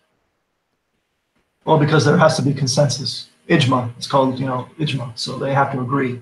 Because I believe in Hadith, Muhammad said that. It doesn't have to be ijma. It doesn't have to be ijma, but if there is ijma, then it is true. Well, if it's binding on, if it's binding on every single Muslim, because I think it's Ghazali said that too, that like, you know, the whole community has to agree on like, you know, all these issues. Ijma is an evidence. Like if there is ijma among the scholars about something, then that is an evidence. But it's not ijma about everything. In fact, there is almost most thing there is not ijma on. Of course, there is ijma that you should pray 5 times a day. There is ijma that and so on. But even that is kind of questionable, because then you can go into like weird sects that don't believe it, and then you ask yourself, what is the real sect and what is not the real sect, and so it's very complicated. And Qur'an is don't. Yeah, exactly. Yeah. But I mean, even if you're a Quranist, like you need the biography, you need the, you know, hadiths to sort of back up your claim, right? I mean, that's what you need other proofs to back up your claim. The best is that you have both. Like you have both a verse from the Quran and hadith that support it, and say this verse means this. So some things are it's just a confusing ideology to me. So, you know, and obviously the history shows it with all the, you know, infighting and, you know, all the killing amongst each other. You know, forget about disbelievers. But you don't understand. It is God that is trying us. It is his test. His life is a test. I guess we're all getting F's in that then, huh? Yeah. On a separate note, have you guys seen any of the Shia Sunni? I don't know if you'd call it a confrontation, really just discussions at Speaker's Corner. There's a few videos up, and then Kalam on Titans TV interviewed the Shias a couple of nights ago. I'd like to have them on here, and I did ask him to say, so I think they're more articulate in the sense they will attempt to answer questions. Now, of course, they're probably going to have virtually or many of the same things that we can disagree with, but it may well be. I mean, they went on there. Obviously, he wasn't challenging them. They were explaining their point of view and why they're correct, etc., etc. But I wonder whether it would be worth trying to get them on here. I did ask. I don't think so.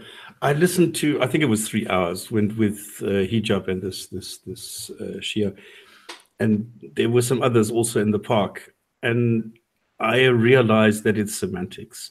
He said this, and therefore, because he is the scholar and his scholarship is more powerful than your scholarship, this is why our version of this, of if you take the word like this, then our taking of this word like this is much better than your taking the word like in another way. That's all they have. That's just it. Yeah, they are more sly and maybe in one way more clever in that way, in their slyness. But I'm not. They're more flexible. Yeah, they're sly and. But at the end of the day, there's nothing really. It's not that you can say, okay, Shias do this and that is it, and Sunnis do this and that is it. No, it's always, well, we can do that, but then at the end of the day, we can also do something else. And then because we have this is better than what you are doing, because there everything is fixed. And at least we have the possibility to do this and this. And our God is then not going to punish us for these things, which your God is punishing you for. Or your version is doomed because in your version it says that you will be punished for this, which obviously cannot be true because this scholar said this and this. It's stupid. So, somebody was just, I just want to check here. Somebody was saying something there. If you get an Ahmadiyya on here, then it's getting interesting, or a Sufi. But the Shias and Sunnis, I think it's a waste of time. Well, I mean, it'd be good to have them on to defend their position, I guess. Obviously, we can critique it. But I think you're right. To having a debate between the two of them for an outsider, other than just the way they present themselves, that's the only thing I noticed. There's a very difference, and that may only be with the Speakers Park people, etc. But there's certainly a difference in the way they hold and conduct themselves compared to, the Wahhabi Sunnis that pop down to the corner all the time. But you're right. I guess from a foundational point of view, in almost all their stuff, they still believe the same things. But I suppose it stops at maybe. My thought is it'd be useful in the sense that we could have them on to have a discussion, and they can sort of defend whatever they want to defend, because none of the Sunnis seem to want to come on here. Sure, but it's going to be very technical on semantics and nothing real. I mean, then I suppose we could challenge them on the bigger questions. Otherwise, you're right. Maybe they can try and tie you up on very in-depth things on a particular verse in the Quran. But if it's straightforward, it's very hard for any of us who are watching that are non-believers to accept or to take time with the semantics going on. I don't know if do you guys know if they support any of the scientific claims, or do they distance themselves from that sort of thing? I don't know. Okay. I've never heard this. I don't know. I pass. Yeah, I mean, I don't see them enough in the park, so I don't know, what their sort of defenses are, so to speak. And I just thought, okay, there's some different people down there for a change, and they're challenging each other, which is interesting. That doesn't happen very often. No, this is a Saudi thing. No. The longer I think about it, the more I come to the conclusion, because the people who are propagating it are either Saudis, Egyptians, or Turkish, and that's it. Do you mean the people that are propagating what, the Shia? No, the scientific miracles. Oh, right. I see what you mean. So it's quite likely the Shias wouldn't say anything about that. Because I have not seen any Shia ever coming up with this topic. Which is probably a good thing. It's just such a waste of time anyway. And it distracts from having, and I use inverted commas, more serious arguments. I don't think the scientific claims are serious claims that any of us take seriously. Not that we take the other stuff seriously, but that's even more sort of comical in a sense. Good. Is there any questions in the chat? We seem to be a little bit coming towards the end of the show now, unless anybody's got anything else here. It feels short, but at least we've got something in there. Again, if you know any Muslims or if you are Muslim and you want to join, then feel free to join and we will have a conversation. No, it doesn't work that way. We have to go to Speaker's Corner before we're allowed to join. Ah, right. Okay. Well, if somebody's prepared to pay for it to come out, I can always ask Ali Dawa. He seems to be flushed. He keeps inviting people out here, and we'll pay for this and we'll pay for that. So perhaps he's got lots of money or he's funded, and he can put that money to good use and actually have some people come out to Speaker's Corner. So, Stops question for you though. Do you fly first class or are you okay with business? Business. Well, I'll speak business. Okay, so I'm humble. Okay, good. As long as it's not, as they say in America, coach or economy, as the rest of us say here. No. Convict says that Ammar Nakshwani has a lecture on science news in the Quran. He's a prominent Shia lecturer. Never come across him. Okay. I've watched a couple of his videos actually. He's all right. I mean, he seems pretty knowledgeable. So I'll give him that. But Can you please drop the link to that study regarding male genital mutilation? Do Yep, you there mean we go. again? Oh, there it is. Okay. Yeah. Ask Abu about madcalism. I don't know if I'm pronouncing it correctly. Abu, if you're there, just have a look in the chat there. Does he mean madakhila? I guess so. Ism with at the end there. Madkhalism. Yes. What is that? That is the Saudi version of Salafism. Oh, okay. I thought that's Wahhabi. Yeah, or Wahhabi, whatever call. Well, they call the reason why they use the word. I actually met the guy. There's Al-Madkhali, Sheikh Al-Madkhali. I actually met him, but he is like, because the reason why they use that is because, for example, Al-Qaeda and so on, they like Muhammad ibn Abdul Wahhab.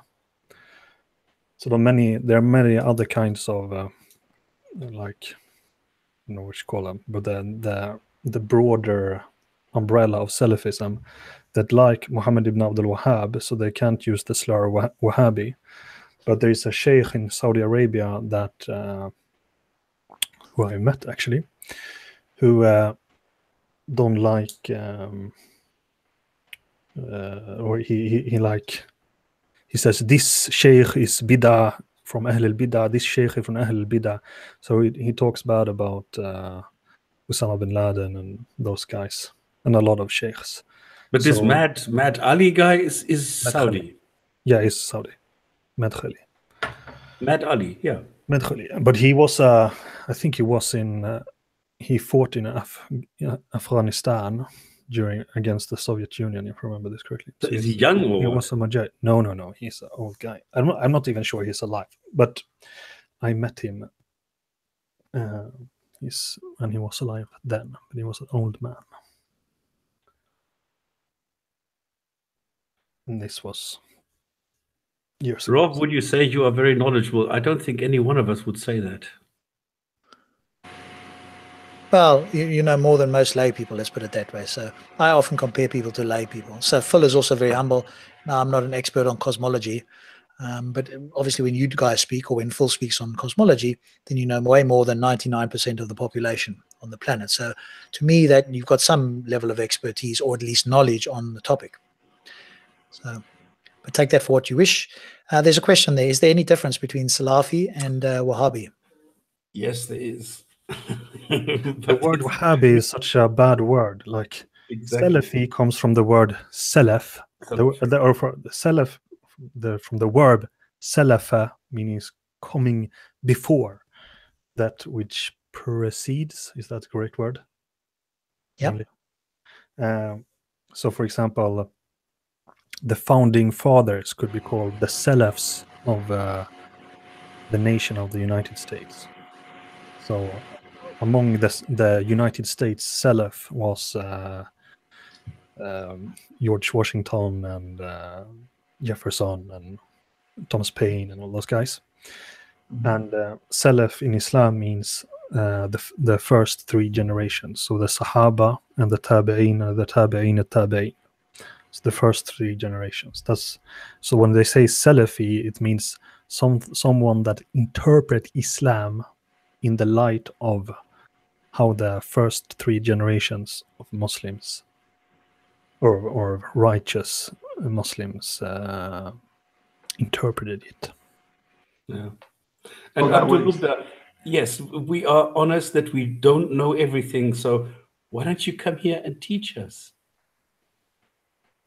Yeah, testing people in the chat, Abdul, is not necessarily the best way to do things. Come here and teach us. I'm always telling people, come in here, teach us, ask us questions. If we don't know, you teach us. I'm open to these things. I don't know everything. I admit it freely. So if you know more than us, come here and teach us. Easy. Yeah, make sure whatever you're saying is you've got some evidence for it, because we can easily look it up on here. Maybe that's the scary thing for some people. Is, hey, you can't dodge here, or you can't dodge as easily, especially if you're going to make claims, because we can look it up. All you have to do is quote, and we'll find it online. So that might be a reason why people don't necessarily want to come on and engage with us here. But it'll be friendly for the most part. Just don't talk too much BS, because we can't hold stops back forever. So you've got to be careful. Just out of curiosity, guys, quick question for everybody here. What's the most difficult argument that you've had to respond? You broke up again. Try again. You broke up. Sorry, I was saying, what's the most difficult argument? And debating Muslims. You broke up again, but I'm guessing what you asked is, what's the most difficult argument? Yes. Yes. In dealing with Muslims. Do you mean as in like that they have some good reasons or evidence, or that it's difficult for us to respond to, or what? Like the cosmological arguments, the ontological argument, the fine-tuning argument, or whatever, like whatever they choose to prove the existence of their said God. No, nothing. Nothing. None of those big arguments, because most Muslims don't know them very well, and they borrowed from Christians anyway. But the easier thing is to go and look it up. So again, if something comes up, there's one Christian that I had on the debated full on the cosmological. He had apparently 40 arguments for the existence of God.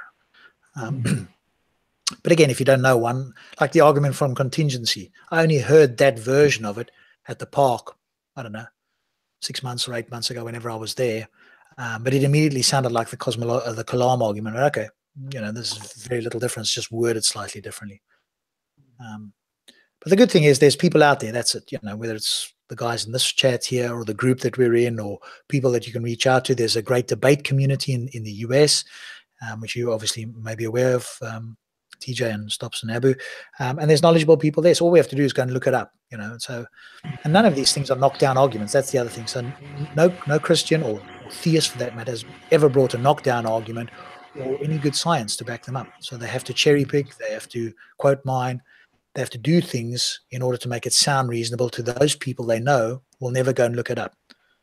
And somebody quoted, I will show you actually something just as a matter of interest here. Where is it? So here is something. So this was quoted. Let me add this just to show you how, and I guess we're all to a degree a little bit guilty of this on occasions, but let me show you this. So here was a paper, Psychological Distress Among Religious Non-Believers, a systematic review. Studies of, let's make it a bit bigger so people can see it. Can I make it a bit bigger? Yeah. So this was what a Muslim put forward as reasons why atheism is not good, or not true, or whatever the case is. I don't remember his exact words. Studies of religious belief and psychological health are on the rise, but most overlook atheists and agnostics. We review 14 articles that examine differences between non-believers and believers in levels of psychological distress and potential sources of distress among non-believers. Various forms of psychological distress are experienced by non-believers, and greater certainty in one's belief system is associated with greater psychological health. We found one well-documented source of distress for non-believers: negative perception of others. We provide recommendations for improving research on non-believers and suggest a model analogous to Pargument's tripartite spiritual struggle to understand the stresses of non-belief. Now, of course, this headline here seemed to have caught Muslims. And so that's all there is. You can't get into it. So this was presented as a reason why atheists either don't have a great worldview or have a problematic, or why it's better to be a theist. And it turns out, because we're in a group, Stops is also part of it, that has access to all these documents. And of course, when you go and read up on them, then what do you find? Well, you don't quite find the same thing as what the claims are. And this is the thing I would say to anybody. So whenever, and particularly a Muslim, but it can happen to us as well. I'm sure I'm guilty of it, or we could be guilty of it. It's just quoting a headline or some news article. We've got to be a bit cautious about that. It's one of my colleagues, I just want to bring it up here so you can see it. Somebody went to actually go read this. I haven't had the time yet. I was going to read it myself.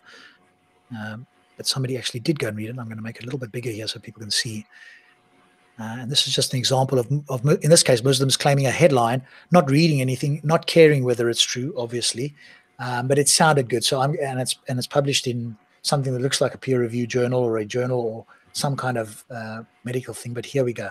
So somebody actually went to read this thing. And I'll read a little bit of this because it's just interesting to see what happens when you actually delve in. This is what I would encourage everybody to do. People come to conclusions before reading the documents. This is what one of my colleagues in a group wrote here. First, the document says, we found one well-documented source of distress for non-believers: negative perceptions by others. This problem refers to people living in very religious communities that discriminates against them, like Islamic countries. Second, although there are higher beliefs of religiousness among people with at least a minimum level of religiousness may contribute to individual well-being, we do not know whether non-religiousness is deleterious to psychological functioning. The literature has generally focused on people with at least a minimal level of religiousness.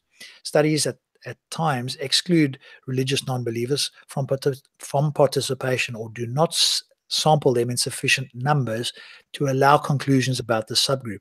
The researchers focus on people with religious doubts and conflicts, and not on atheists. Third, unpleasant personal encounters in church settings are commonly associated with distress, particularly among clergy and the elderly. There's some links to various things there. Negative religious coping is associated with lower quality of life and increased depression when compared with other religious coping strategies. So again, there's some papers on that. A growing body of literature has examined spiritual struggles and their defining elements, including troubled relationships with God, negative social encounters in religious settings, and chronic religious doubting. Read the above carefully. It says very strong beliefs, I think is meant, in hell and punishing God create very bad psychological distress.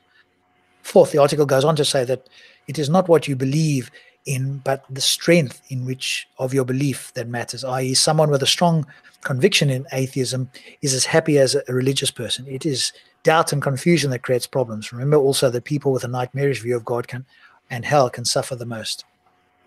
This is a red herring, like children believing in God. A Viet Cong warrior with a strong belief in free and socialist Vietnam was as happy as anybody because his faith and conviction, whilst a religious person with trust in punishing God as an unhappy person. So that's just his commentary there, but he actually went through and read the article. So, of course, nobody does it actually say, but maybe the title is a little bit catchy, and so they quote that as if that's something. So if you ever get a Muslim, which I think Stops and the panelists here would know, but if you ever get a Muslim giving you some information that's supposedly true apart from a YouTube video, especially if it's supposedly a scientific study, then you actually want to go and read the study. For those who don't know, and I'm sure my panelists do, there's a great channel that you would be interested in watching. His channel is Potholer54. Now, it's not necessarily to do with Islam, but what this guy did, and I was impressed, is he will take up to a month to do a video, and he'll go and research all the scientific papers. So he debunks climate change. I was, to be honest, and you can shoot me, I was questioning whether climate change, not that climate change isn't happening and not that it isn't CO2, but whether humans are the main cause. And actually, even he is a little bit agnostic on that point. But some of the right wing in America in particular claim that climate change, for example, is not true. That CO2 is not increasing, and he's gone through the papers. So that's where it reminded me of the importance to go and look at stuff. But it's time consuming to do that. So it's just something to bear in mind. I mean, there are some, like, you already mentioned all the negative things about, like, believing in hellfire and all these things. But there are some, probably some benefits to being part of organized religion. For example, I think religious people in the US, I think, live longer in general or something like that. But that has probably more to do with, like, that they have a community to go to, so they have their church, they have a sense of belonging and so on. So many of the things are not connected directly to the religious belief, but rather to things around it. So I think there's a guy, a Swiss guy, I think is Alain de Botton. Do you know this guy? He's like Religion for Atheists. You can find it on TEDx or something like that. No, but Alain de Botton. Well, anyway. I think it's similar to, like, communists, right? And, like, they have their comrades, right? Yeah. That is very much like a religion. I mean, here, like, I think for the same coin. Yeah, I know. I mean, I grew up in a very, we don't have to agree to it, but, like, for communists, I know that it is a sense of community. They meet the other comrades, and they meet and have semi-religious meetings and so on, or quasi-religious meetings. But what I mean is that it should be possible to be a non-believer and still find some kind of community where everybody take care of each other and have a kind of spiritual life. But because I don't think spirituality is, you don't have to link it to beliefs in things there are no good reasons to believe it. You can read Sam Harris' books, Waking Up, for example. But what is a religious non-believer? Well, I mean, doesn't the word religious means re-link or something like that? That's a little bit semantics. But what I mean is, I don't remember what Alain de Botton said, but the point is, the kind of sense of community, it should be possible to get that without having to believe in a Abrahamic God, for example. And the spirituality part, I think you can find in other ways. What is spirituality? What do you understand by spirituality? That is a little bit hard to describe, but I would say that it is a seeking that is beyond the normal hedonistic pleasures in life. It's a little bit hard to define. Yeah, but, I think people use it because it's a word that people have heard before, and people think they know what it means. And I don't. I almost never hear two people say the same thing, and so it's very airy-fairy.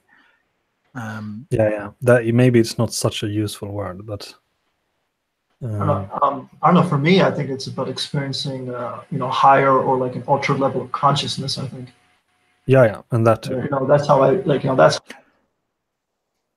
more mysticism, I would say. But I mean, along those same.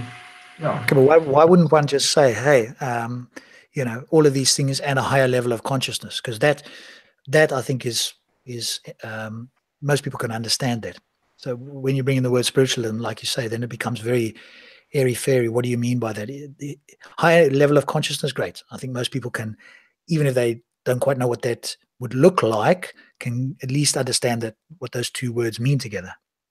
That seems to be a better agree. word to use. I'm using spiritual in lack of a better vocabulary. Yeah.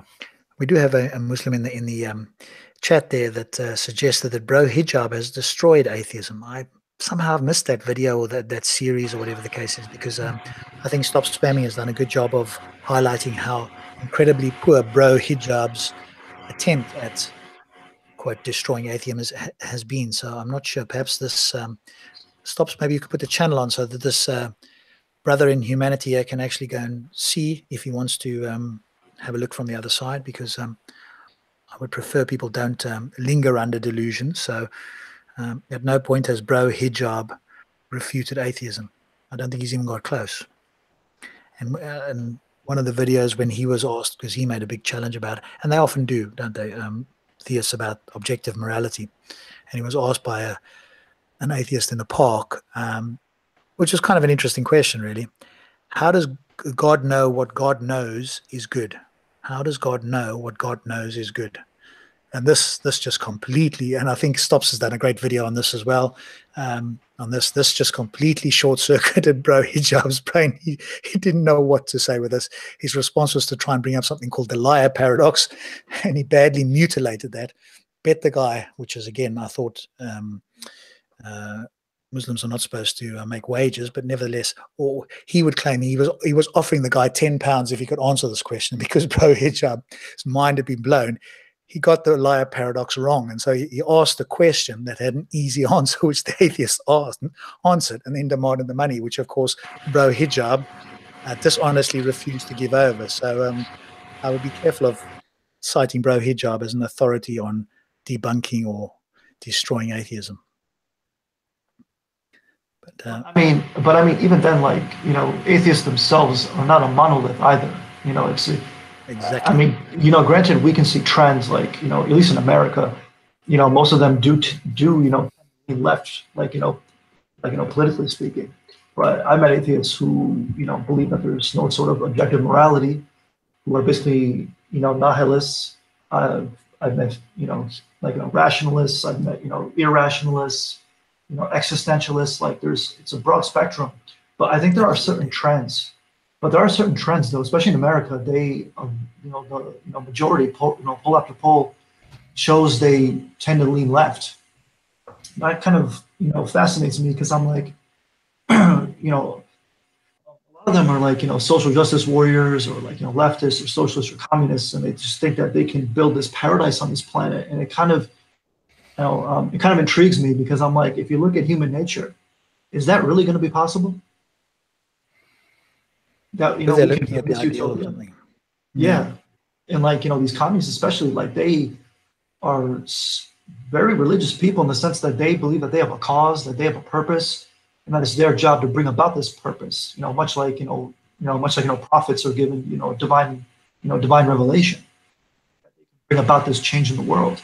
And it's really, really interesting to me to notice those similarities. I think it's two sides of the same coin, in my view. Those people that do hold those views.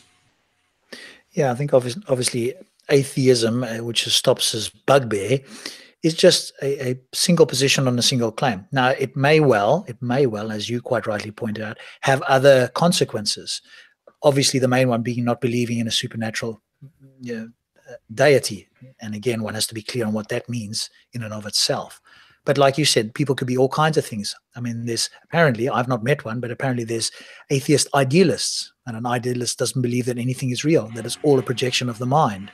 Everything we see is just almost like a computer simulation, but it's just like being hallucinating. They don't believe in empiricism and so forth. So, there's so many different things. So what they really need to do is challenge a particular atheist worldview. But of course, that doesn't, as you quite rightly said, TJ, that doesn't eliminate the other ones. But even if you could eliminate all the atheist worldviews, which I think would be almost an impossible task, that doesn't make your view right, because atheism isn't the only view counter to Islam anyway. So your time would be better spent trying to defend your own position. But of course, it's become under such attack from atheists in particular, Christians to some degree as well, that, they've found it very hard to defend against it. So now one of the modus operandi is, okay, well, let's attack, quote, your worldview. And instead of being nuanced, they try to generalize atheism and then, hold one or two atheists to the standard that we represent all atheists, which is, of course, clearly not the case. But that's the religious mindset, I think, in some kind of distress, really. I do see Stops there has got a video up, so I don't know, Stops, do you want to play something there that you can share with us? Or have you stepped away? I'm not sure. Oh, no, it's something else. Okay. I thought you might want to play a hijab video or something. No, not quite, because somebody was talking about Subur, and I've got a couple of seconds on this, so I thought maybe I will share what Subur is capable of. All but yours. You need to click on my thing. Okay, thank you very much.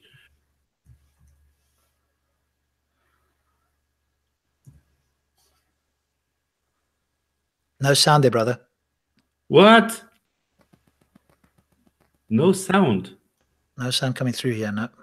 Why? I hate this. Why does he not... Audio playing. Reset. Shit. I don't think he has that function. No, Stops. You do have that function. Stops is using Minicam. Yeah, I can get it working, but Stops is using Minicam there. So if he can't, you can post me the link and I can play it. Hopefully. No, this is local. Okay. Oh, right. It's local video. Okay, gotcha. But I don't understand it. Speakers, everything fine. It's the beauty of, we were talking about this before we started, didn't we? The beauty of Google Hangouts to try and prevent copyrighted material being played, but you can circumvent it. All it really does is for those of us who want to honestly display something, it makes it more challenging. Yeah. Okay, let's try again. Edit. Do you have audio? I can only hear you at the moment. I don't believe it. No, he's screaming. I don't believe it. I cannot understand why, if I have everything selected and I can hear everything is working, suddenly it doesn't. Now then forget about it. Is your mic input into Google Hangouts the Minicam output? Otherwise, you're only getting one source. You need to mix the sources together. Microphone is not microphone, but the communications is. Now it should work. Okay, let's try this again. Okay, boys and girls, do you hear anything? Nothing? No, I'm afraid not. No. Nothing?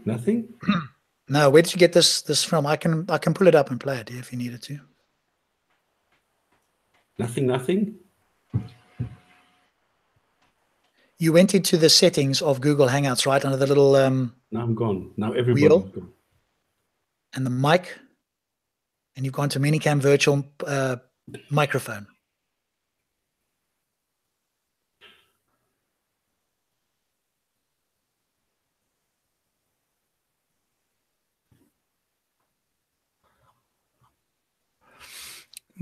Ike sent me this link to a new thing called DTube. It sounds interesting. Post a link for us there if you would. Main chat or private chat. No, but what I was looking, it's kind of alternative to YouTube. It was interesting if they would have an Hangout, if you can make Hangouts on DTube, then maybe. Oh, okay. I don't know. I don't know either. I'll have a look and see. Abu, have you ever posted in the main chat? I just want to make sure you're a moderator there, so you can post links if you need to. Yeah, I post it. I can post it there too. Hey, if you're watching, if you enjoy the Jinn&Tonic, give us a few thumbs up. If you don't enjoy it, give us a thumbs down. It'd be interesting to tell us why you don't like it. You prefer an echo chamber, whatever the case is, let us know. It'd be great to have a few thumbs up. We all take our time out. We're not paid for this. We do this because we want to share information. Can't get it working? Can you? No, I don't know why. What is he basically doing or saying there?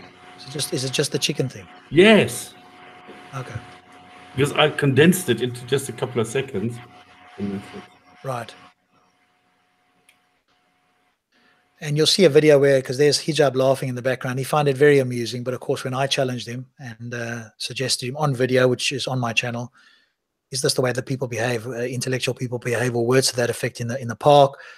He eventually begrudgingly said no, and then immediately jumped over to, why did this atheist run away? Let's really investigate that, like Sherlock Holmes. But I will very quickly, very begrudgingly acknowledge that that wasn't really the way to carry on. Yeah. And quickly change the subject. Yeah.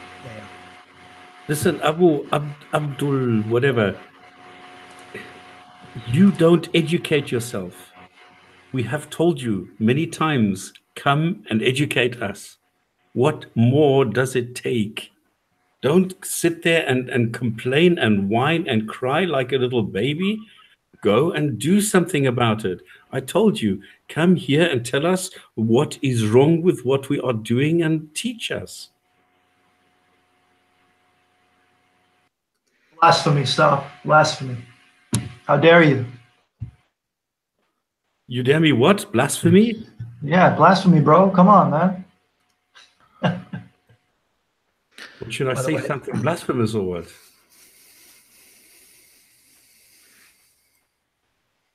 Yeah, but that's often the excuse. You guys don't know anything. I'm not going to waste my time. Or why do you waste your time watching then? I mean, at least say you just don't want to come on. At least be intellectually honest.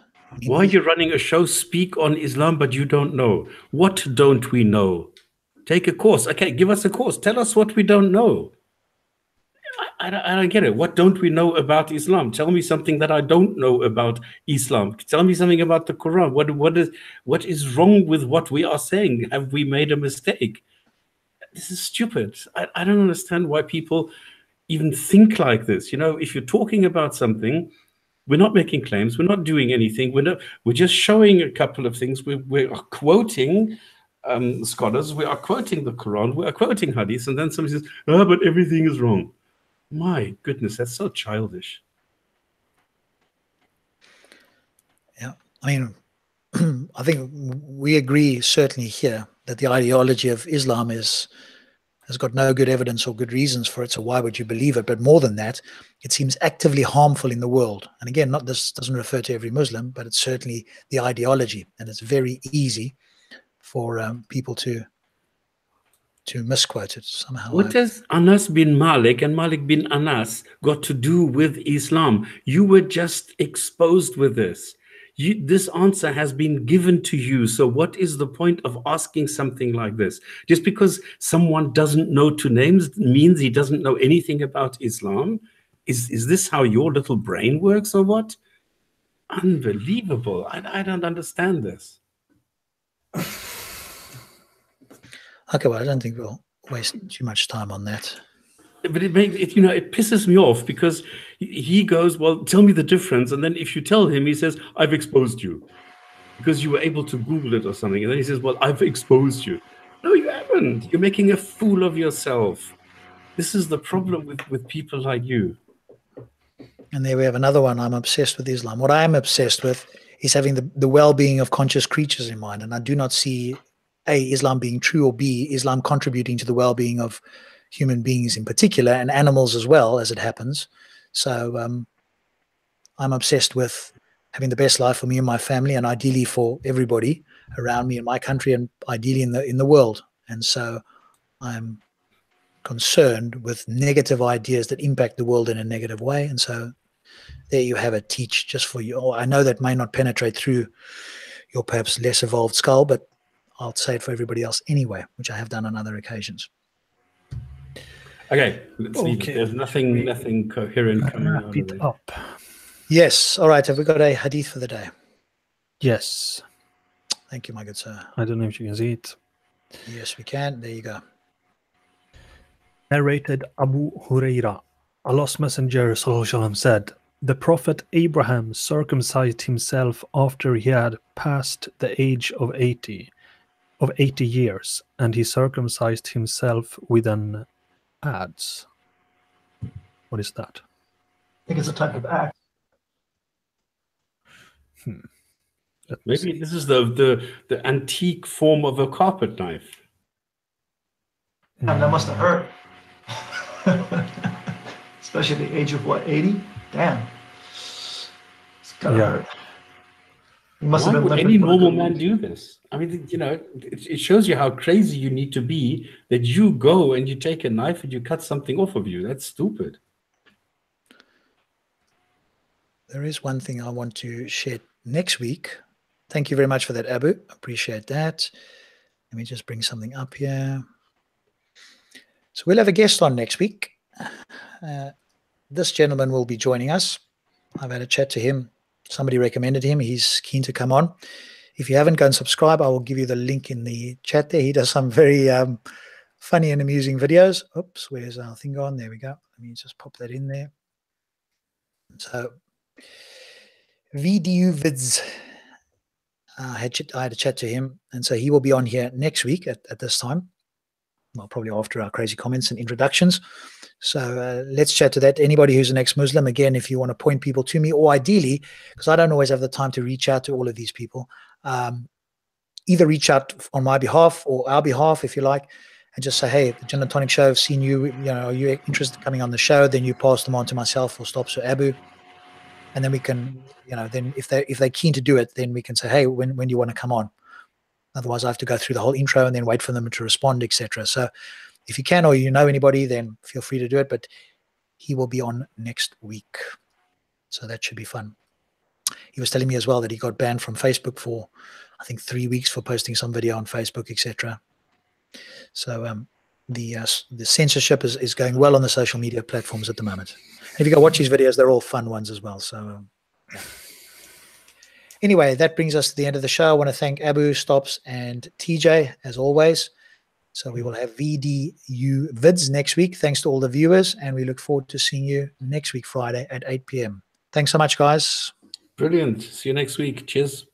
Cheers. Good night.